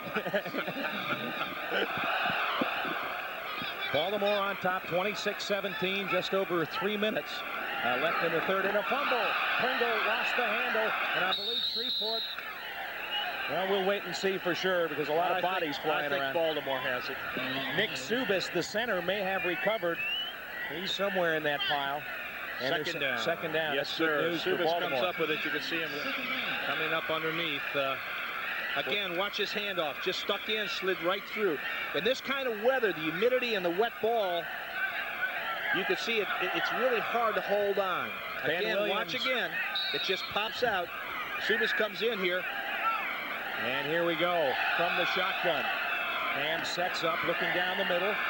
Now, a drop ball right into the hands of number 81, Chris Armstrong. That goes down as a DB drop ball. Chris knows it, too. Oh, that's when you don't want to go back to the huddle or you don't want to go to the sideline. That's a tough one. That was a great throw. Ham staying in there. The offensive line giving great protection. And Armstrong had some room to run if he caught it. He was off to the races on that one. Josh Miller punting. David Lucas in single safety, standing at his own 41. Low snap, but Miller handles it. Not a very good punt. It'll bounce. And it takes a Shreveport bounce back near midfield. Now it's picked up, and there will be a penalty against Baltimore. They didn't give him 5 yards, Tom. Didn't give him 5 yards. You really have to use your head because you want to get around the ball, but on that play, ball's rolling around. He picked it up, and a Baltimore player a yard or two away from him. Exactly, but the thing that really sets that up is the fact that that was a bad punt by Josh Miller. And whenever you have a bad punt like that, the players are getting down under coverage, and it's really hard to stop. So no cushion. They march off the 5 yards, and it's excellent field position for the Pirates. They've got it in Baltimore territory. First down and 10. At the 52.5-yard line. At the 52.5. Well put. People have got to get used to the fact that there is that 55-yard line out there, which makes our the field here 110 yards and 20-yard end zone, so you've got 150 yards of playing area. Jones now starts to scramble, is hit, and fires. Is that going to be grounding? Incomplete. Now the flag. They got him for grounding. He just kind of chucked that away. Dean's trying to say, I was there, but that's grounding. William King with a nice defensive pressure that caused all that trouble for Jones. Well, that's the thing, and you just can't get away with this kind of stuff. O.J. coming from the outside. Well, watch King. King coming back to the inside. Watch here. Again, right on top of him. And now you can't get away. This is intentional grounding, no question about it.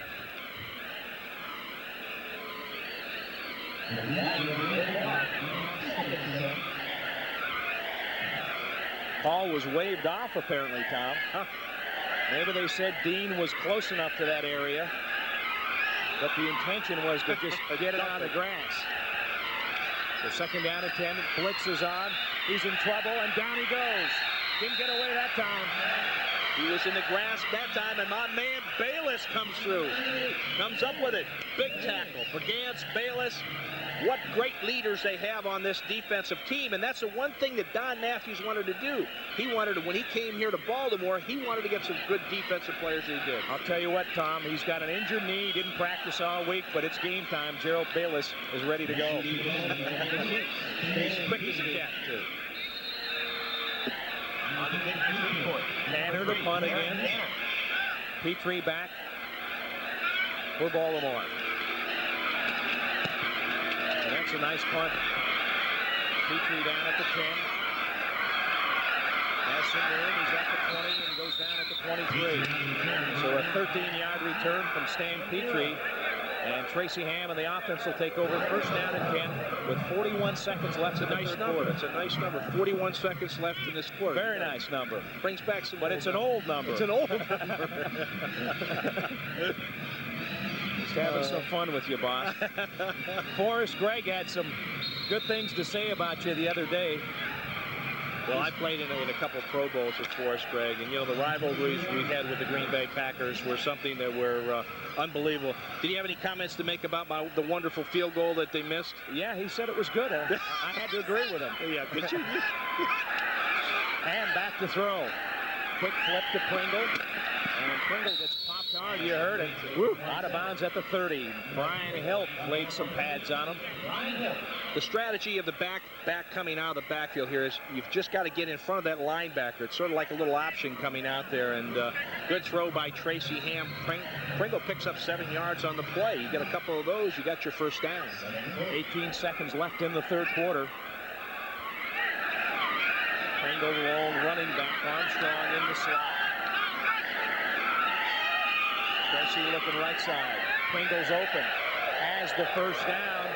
And he gets up to about the 37. The first guy seldom gets Mike Pringle. He's showing a good ability to get away from the tackler. Well, he has that innate ability to be able to feel where somebody's going to tackle you, and he turns the other way. So it gives him the great opportunity to be able to get that extra effort yardage. And that should be the third quarter. Time has expired, and yeah, there's the signal. They waved that penalty flag, and then they sound the gun. So we played 3 at Memorial Stadium.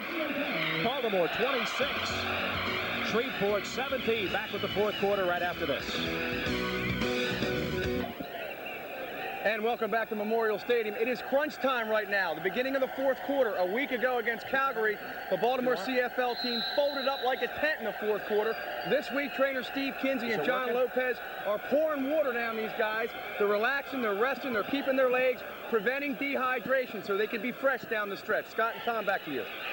Ham back to throw on first down the middle. Has a man. It's complete to Beals. Across midfield to the 53-yard line of Shreveport. So Sean Beals has had a good game. Tracy Ham has gone to him several times, Tom. And good hands. He caught it in a crowd right there. Knew he was going to get hit. Tucked the ball away. And that's the key that you have to do in this game. You got to tuck that ball away because these guys are coming from all different angles, nailing you.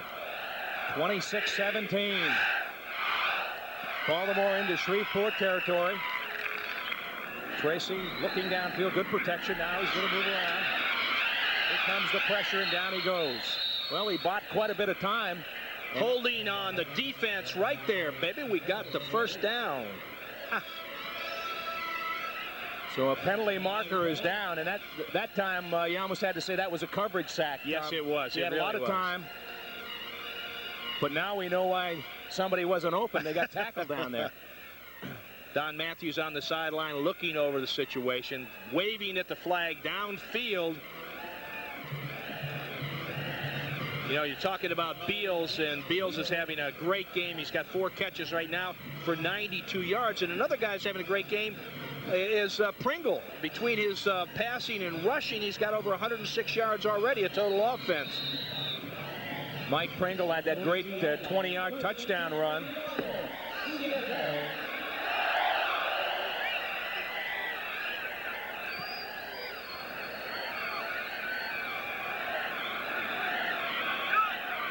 First and 10 from the Shreveport 42. Tracy to Pringle. Oh, lost his footing. Turf wet down there, and you can see his skid marks where he tried to put on the brakes and just lost. This is a day that you have to go back to the old mud cleats, which are about a 2.5-inch cleat that you're going to get in there. You can see the skid marks where he came right back in. We've had a lot of rain, which you don't know down there in Shreveport, but we've had a lot of rain up here in Baltimore the last couple of days and some torrential downpours. And the field is really just sort of wet and slippery. That's why you're seeing some drop balls and some fumbles. The ball players out there having a hard time holding and keeping their footing. But overall, this field is a heck of a lot better than when I played on it. 2nd down and 4. Big play here for Tracy Ham and the Baltimore offense. Give it off to Pringle. And he is stacked up there. Big hit by number 64, Ben Williams, short of a first down. And now Don Matthews sends on the field goal team.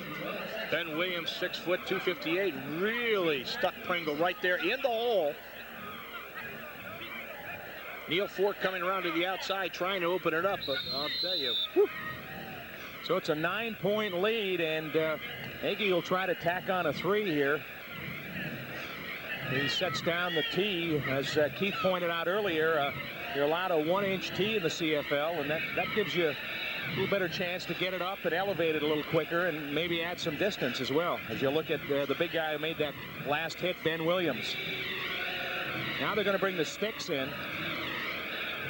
I want to see just how short they are. Sometimes it buys the offense a little time to decide maybe if you want to go for it.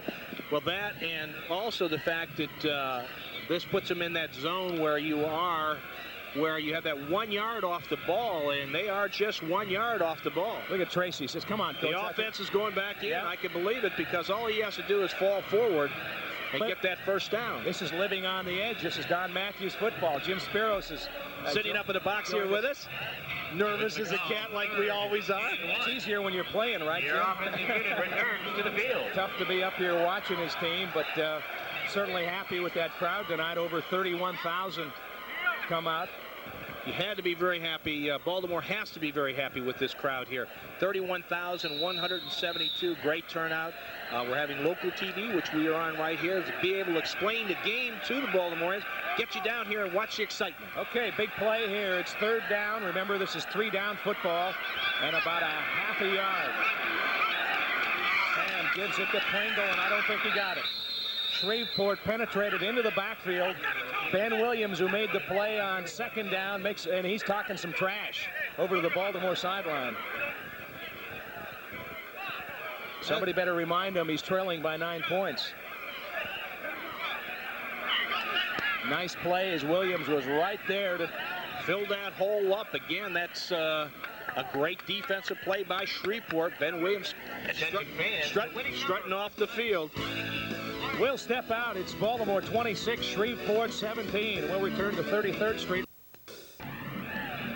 As you can see, Baltimore with an edge in the team stats through 3 quarters, 23 to 15 in first downs and 351 yards to 244 in total yards. But that's what's happened. What's on the line now with 12-12 left.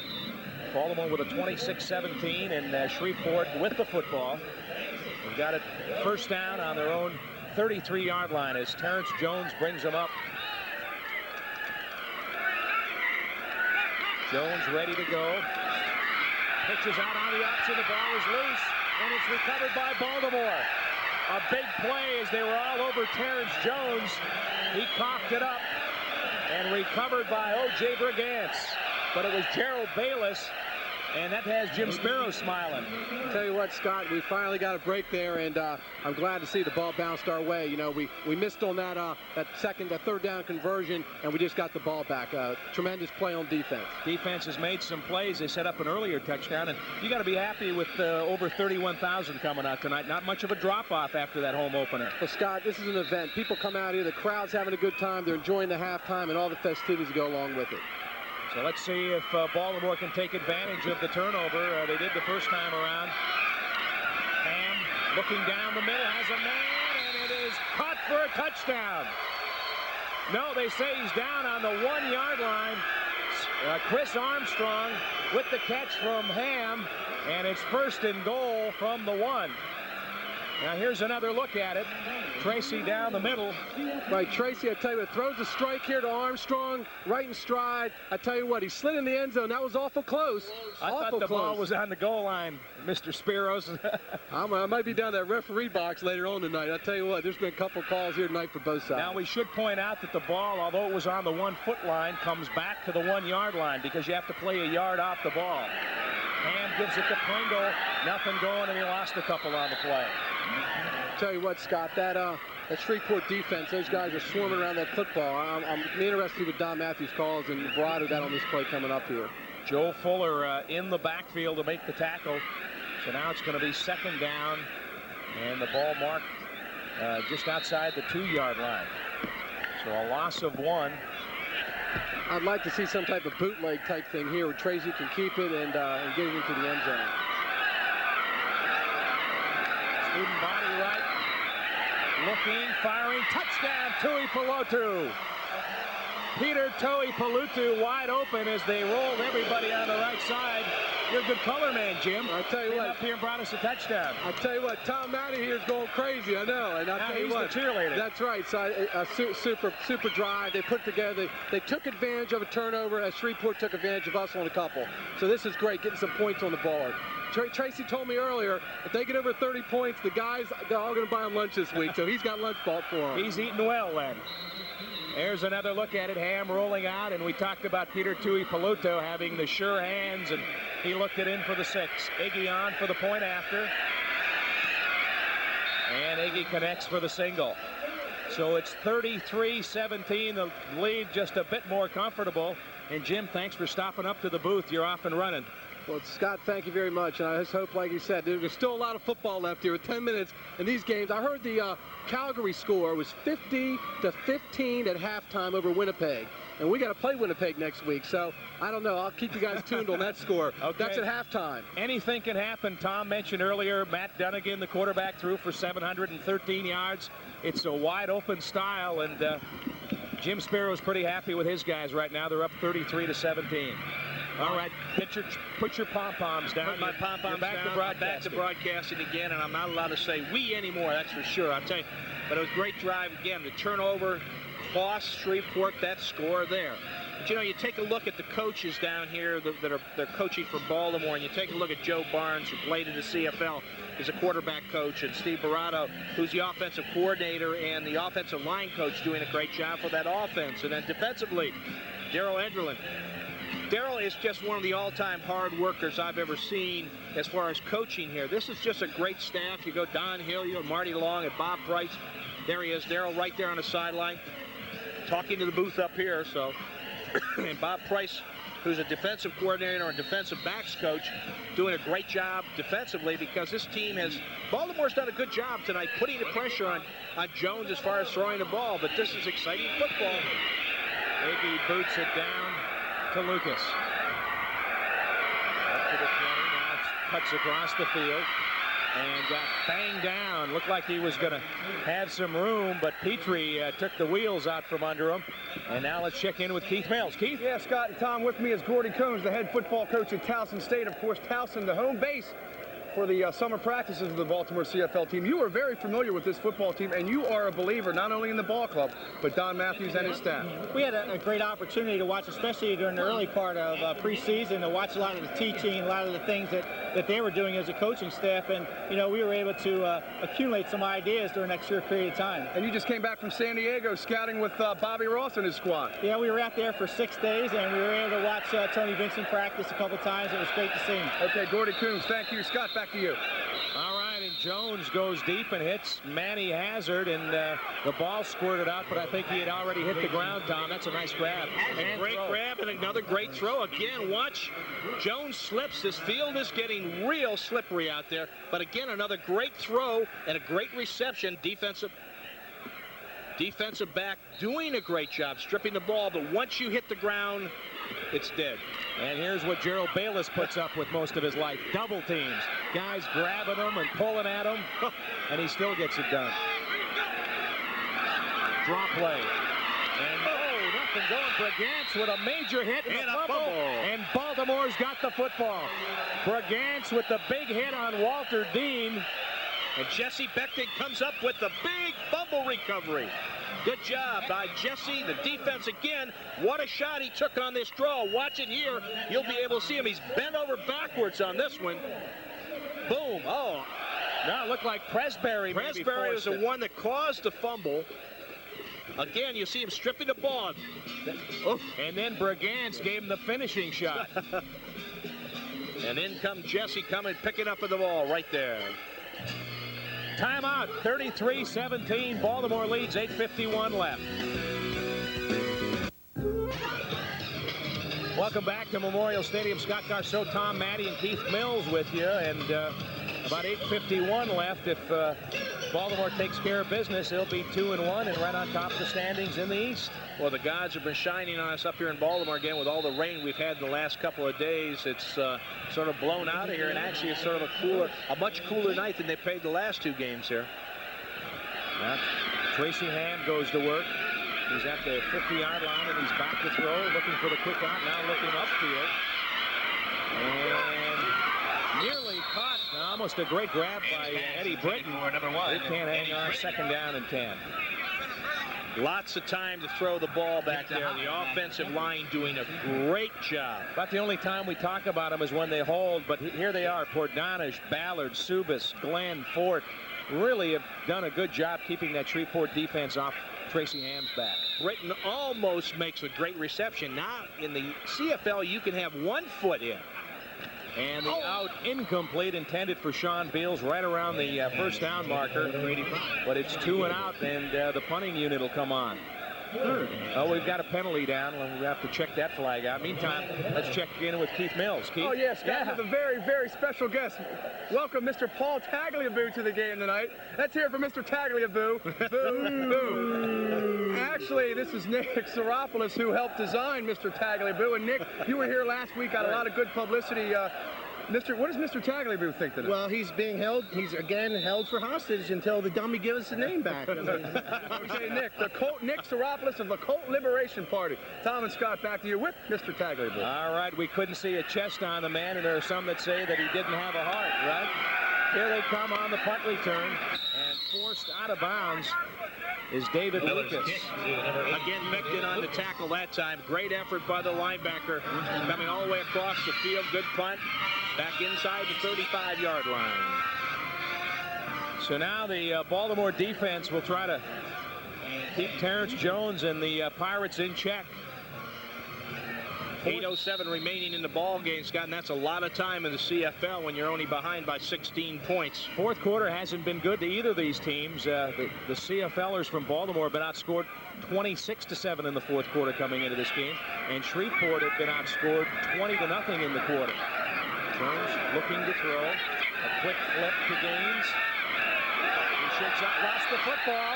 It's loose, and Baltimore has it. Gaines on the fumble at the 45-yard line, and Baltimore with yet another turnover, and Jesse Beckton has it again, number 94. That's 2 in a row for Jesse. Gaines trying to get that. You don't take credit away from the back here. You'll see him trying to get that extra yards. give the juke to the outside, trying to reach, but you can see the ball being punched out from the backside, and Baltimore comes up with the recovered fumble. Jesse Becton on the play again. I think Gravely with the initial hit, and then Brigance came up from behind, maybe caused that fumble. And 5 turnovers for Shreveport to 1 versus the Baltimore team. So an excellent chance to put more points on the board. Look, something ugly there. Looked like the snap was a count late. Penalty markers down. Flag on the play. The call is offside against the defense. Both guys jump on this one. Shreveport jumping off sides again. Penalties are killing them out, killing this team, and also the turnovers. And these are things that I know that Forrest Gregg is going to be harping on, because mistakes like this kill you. Baltimore's outscored them 21-7 here in the second half. They lead 33-17. Ham is thrown for 2 touchdowns, 1 for a third. 1st and 5. That's Canley with it. Pops out close to the first down at the 35-yard line. Sheldon Canley tackled by Greg Stuman. Canley from San Jose State, 5'9", 200 pounds. Great balance and great quickness. Last 3 possessions for Forrest Gregg's Pirates have resulted in turnovers off of fumbles. You can't win doing that. He's scratching his head there, and rightfully so. Don Matthews on the sideline, pacing up and down. Would like to see another score here. Could be the frosting on the cake for Baltimore. Canley moving up to the line of scrimmage. Tracy fakes it, flips it off to Canley. He's at the 25. Spins out of the tackle, still on his feet and down to about the 18. So a nice job by Sheldon Canley as he takes the short flip from Tracy Ham. Well, that play right there, Tracy Ham did a great job of faking. Held the defense on that quick trap. And all he had to do is Canley broke to the outside, a little flare, a little counter play. That's a great call right there. Puts the pressure on that linebacker to cover that halfback coming out of the backfield. Up they come. They line up in the stack behind Tracy Ham, and now they move to the near side. Flip it back to Canley. Trying to get outside and gets down to about the 16. Greg Stuman, leading tackler for the Pirates, makes the hit. Shreveport tonight, you know, this is one of the statistics that you don't like to even talk about when you're a player, is penalties. And they've had 13 penalties now for 89 yards, while Baltimore's had 5 penalties for 45 yards. Well, but they've been critical penalties. Well, you take the penalties, combine it with the turnovers, and you're in trouble. Running, 5:10 to play in the game. Baltimore looking to go 2-1 on the young season. And looking wide open is Walter Wilson. Touchdown.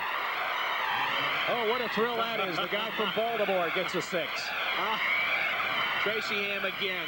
Good fake to the inside, pumps it. Wilson does a post pattern to the inside, and boy, just sticks it right on the money. Walter Wilson, not old enough to remember you playing in this stadium, but he used to come in here and watch some of the Colts that played after you, and now here he is scoring a touchdown for Baltimore's pro football team. And a good kid. This is a nice young man. I know him personally, and I'll tell you, there's not a harder worker on the team out there than Wilson, because he's just a real nice. His nickname boy amongst the players is Franchise. Well, he wants to play. 39-17, and Iggy makes it 40. 57 points. Now, if anybody complains about there's no scoring in this game, they're out of their mind. We'll take a timeout. Baltimore in control, 40-17. Baltimore CFL football on News Channel 2 is brought to you by Molson Ice from Canada, the land where ice was born.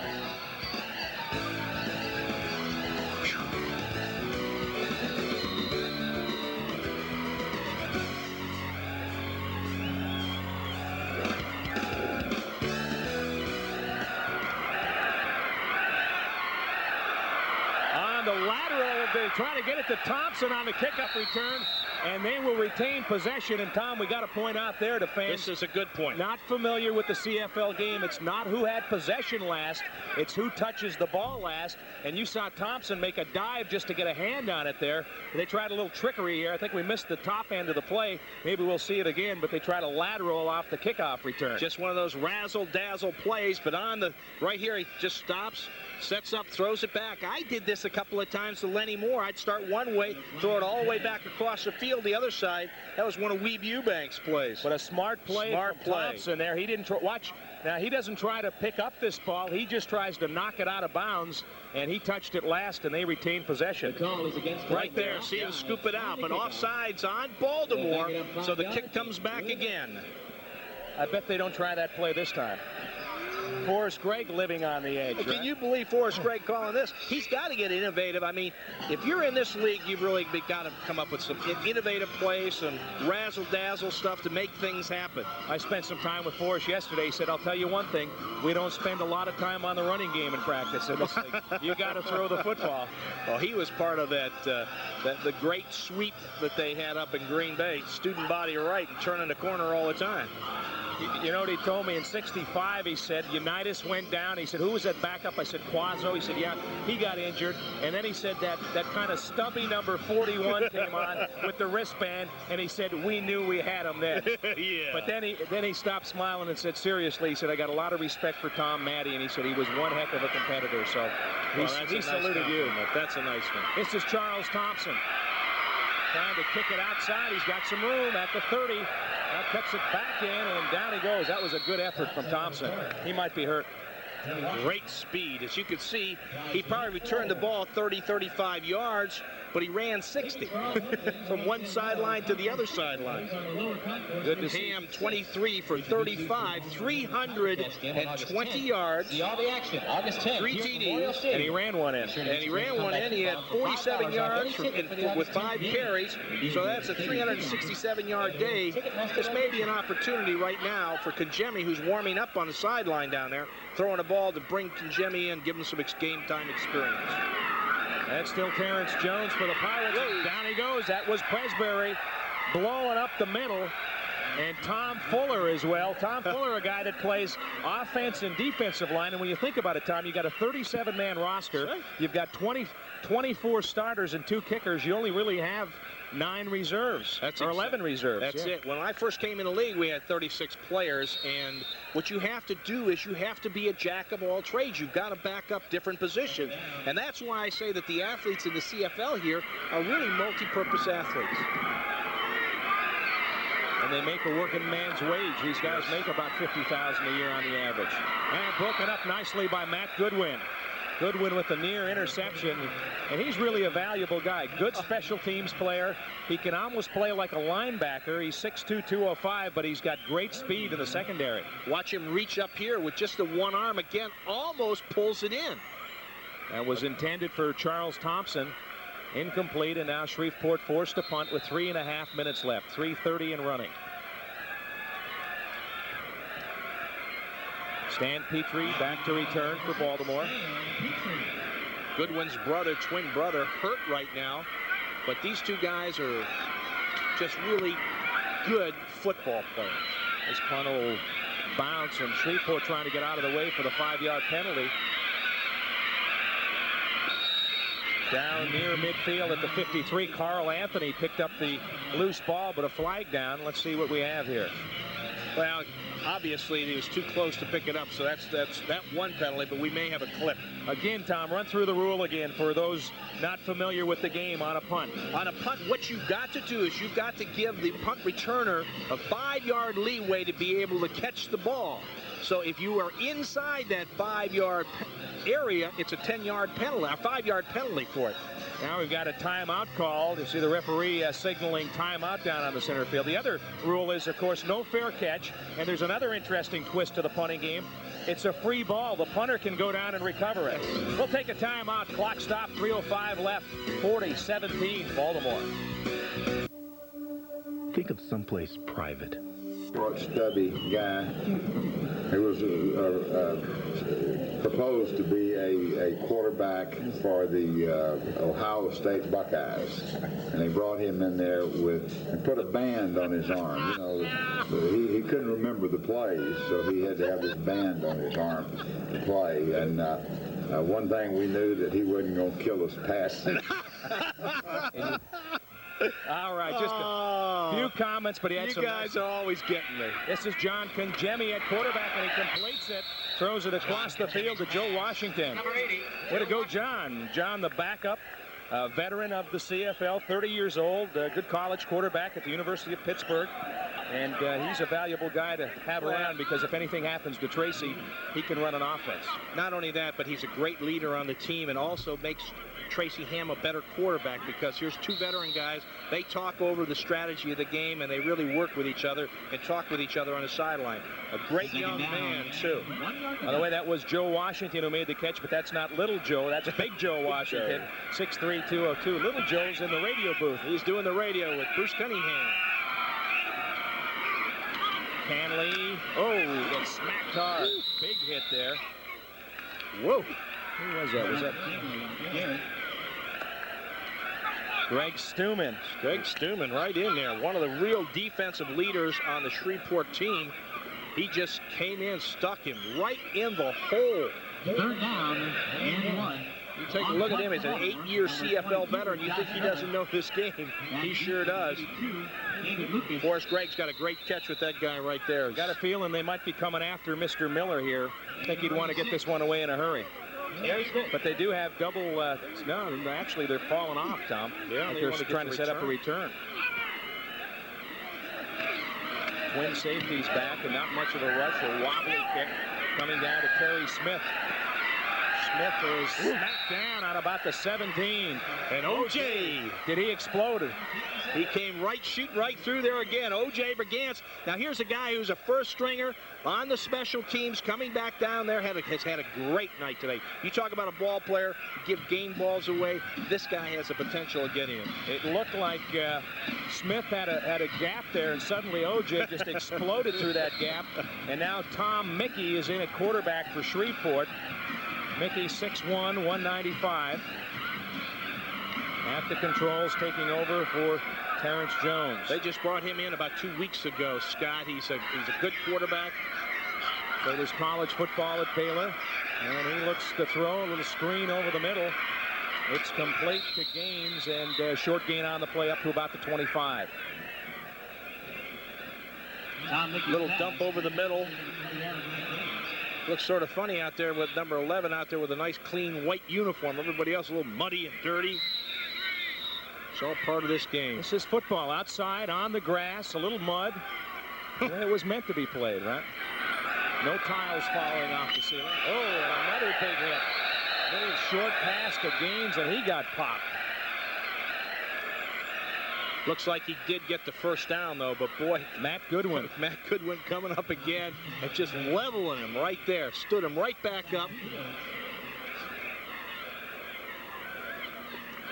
Now, that's a halfback hitting you, Tom, but he really is he's more kind like of a cross between a monster man. Yeah, that nickel defense guy that can run like a deer and still big enough.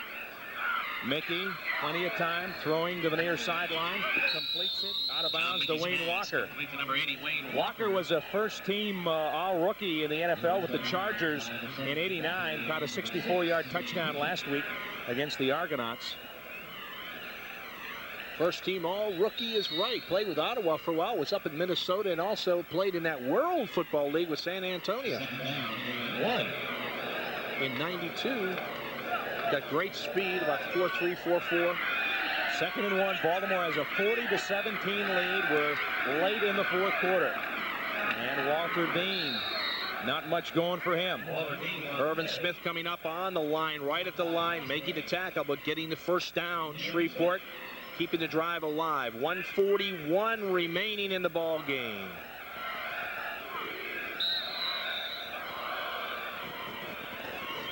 Next week, Baltimore on the road at Winnipeg. That'll be a Thursday game. Presbury's after him, but Mickey scrambling now, throwing upfield, and it's complete.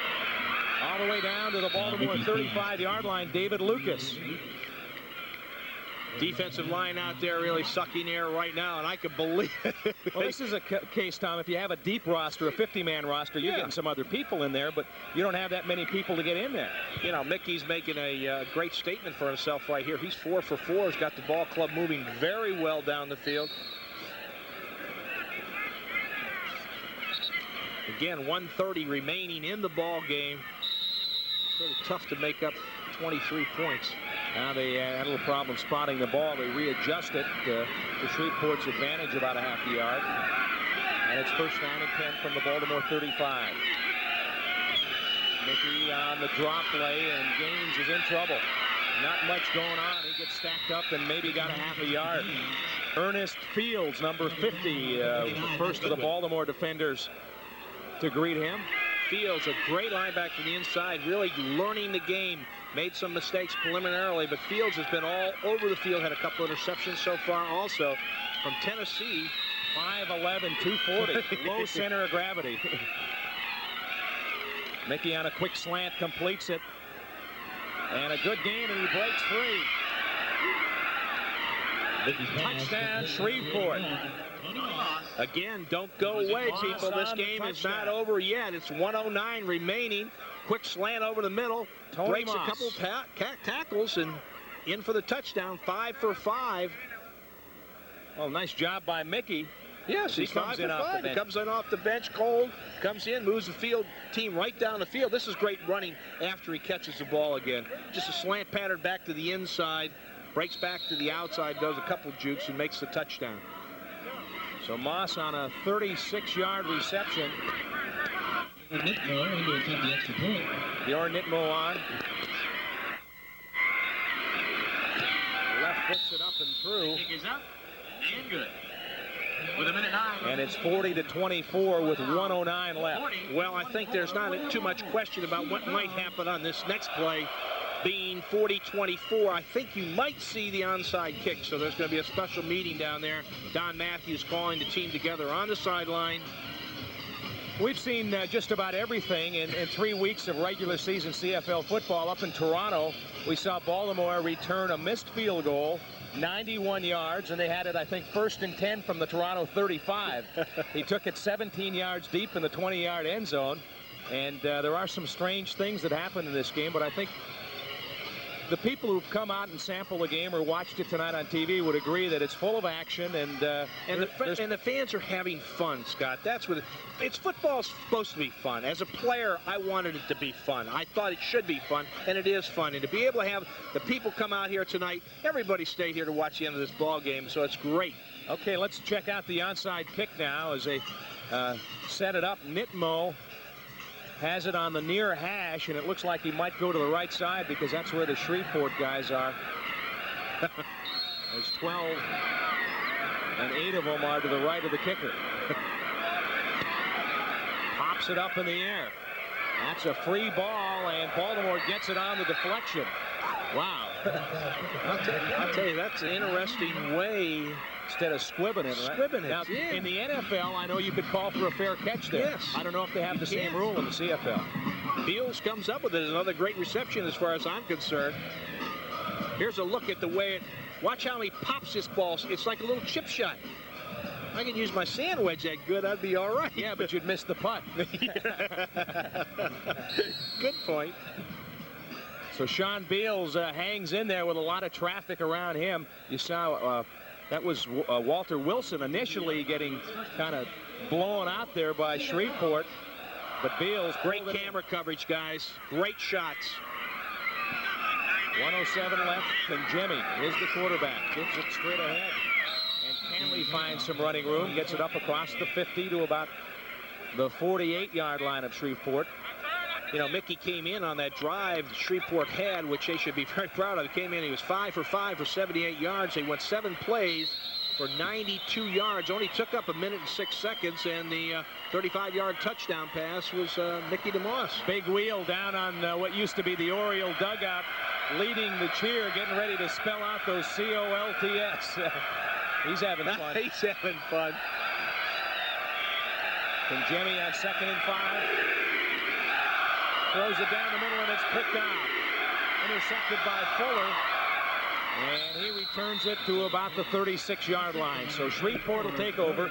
36 seconds left in the game.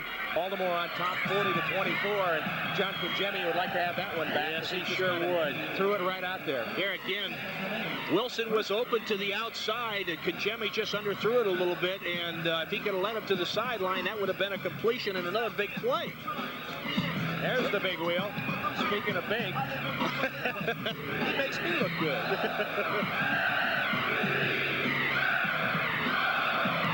Now, if you're not having fun out here tonight, it's crazy. We got the Colt Marching Band. We got 30-some thousand people here. Come on out here and see a game. How about the big wheel? Got about a half a page in Sports Illustrated this week. He's so excited. He says, "Can I have the pictures? Can I have the pictures?" And down goes Mickey and Robert Pressberry.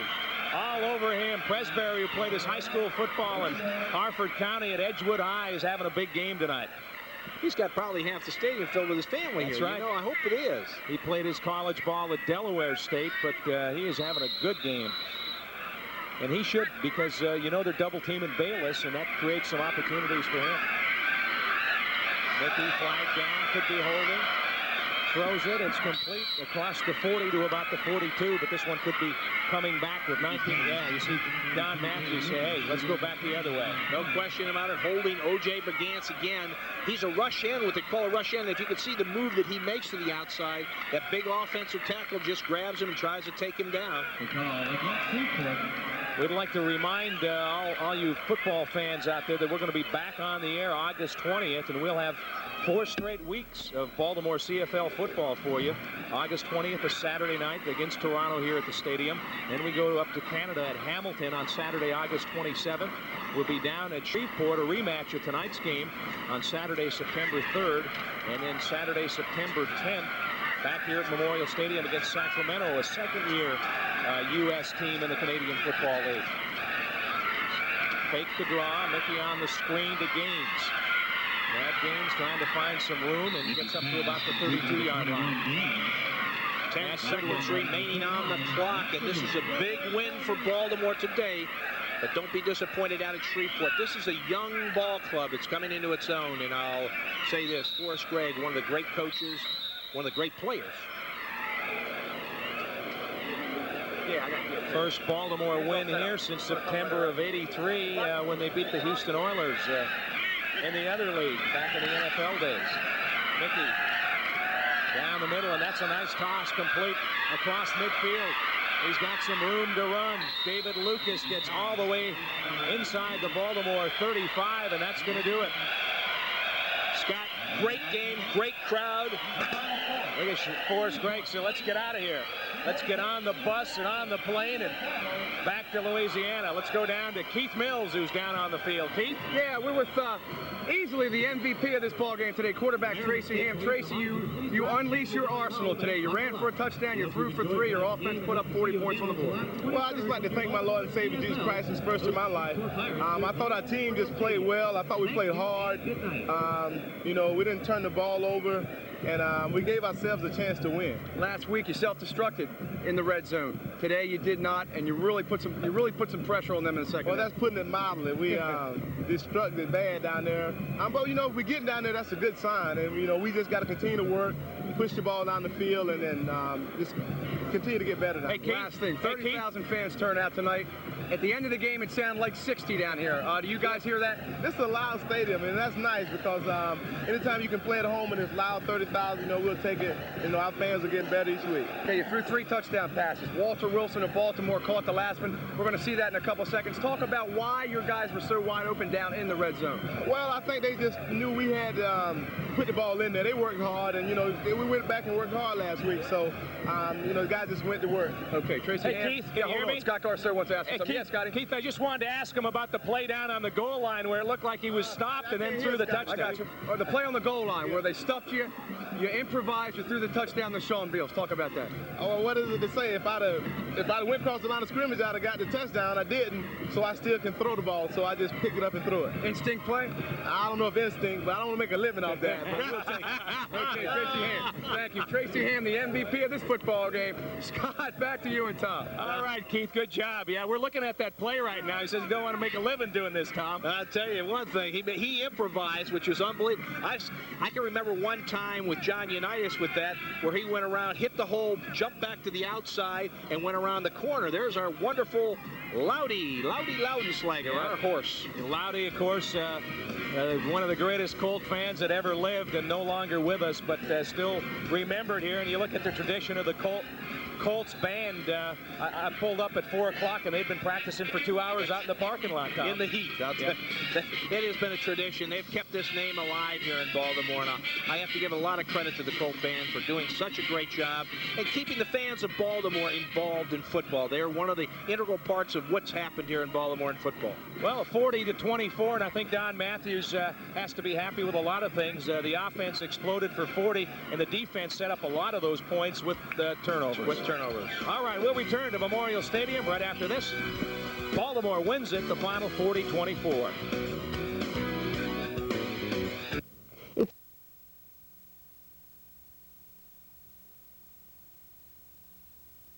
The west end of the stadium, we should tell you it's a beautiful night, 82 degrees at kickoff time. Light winds coming out of the west.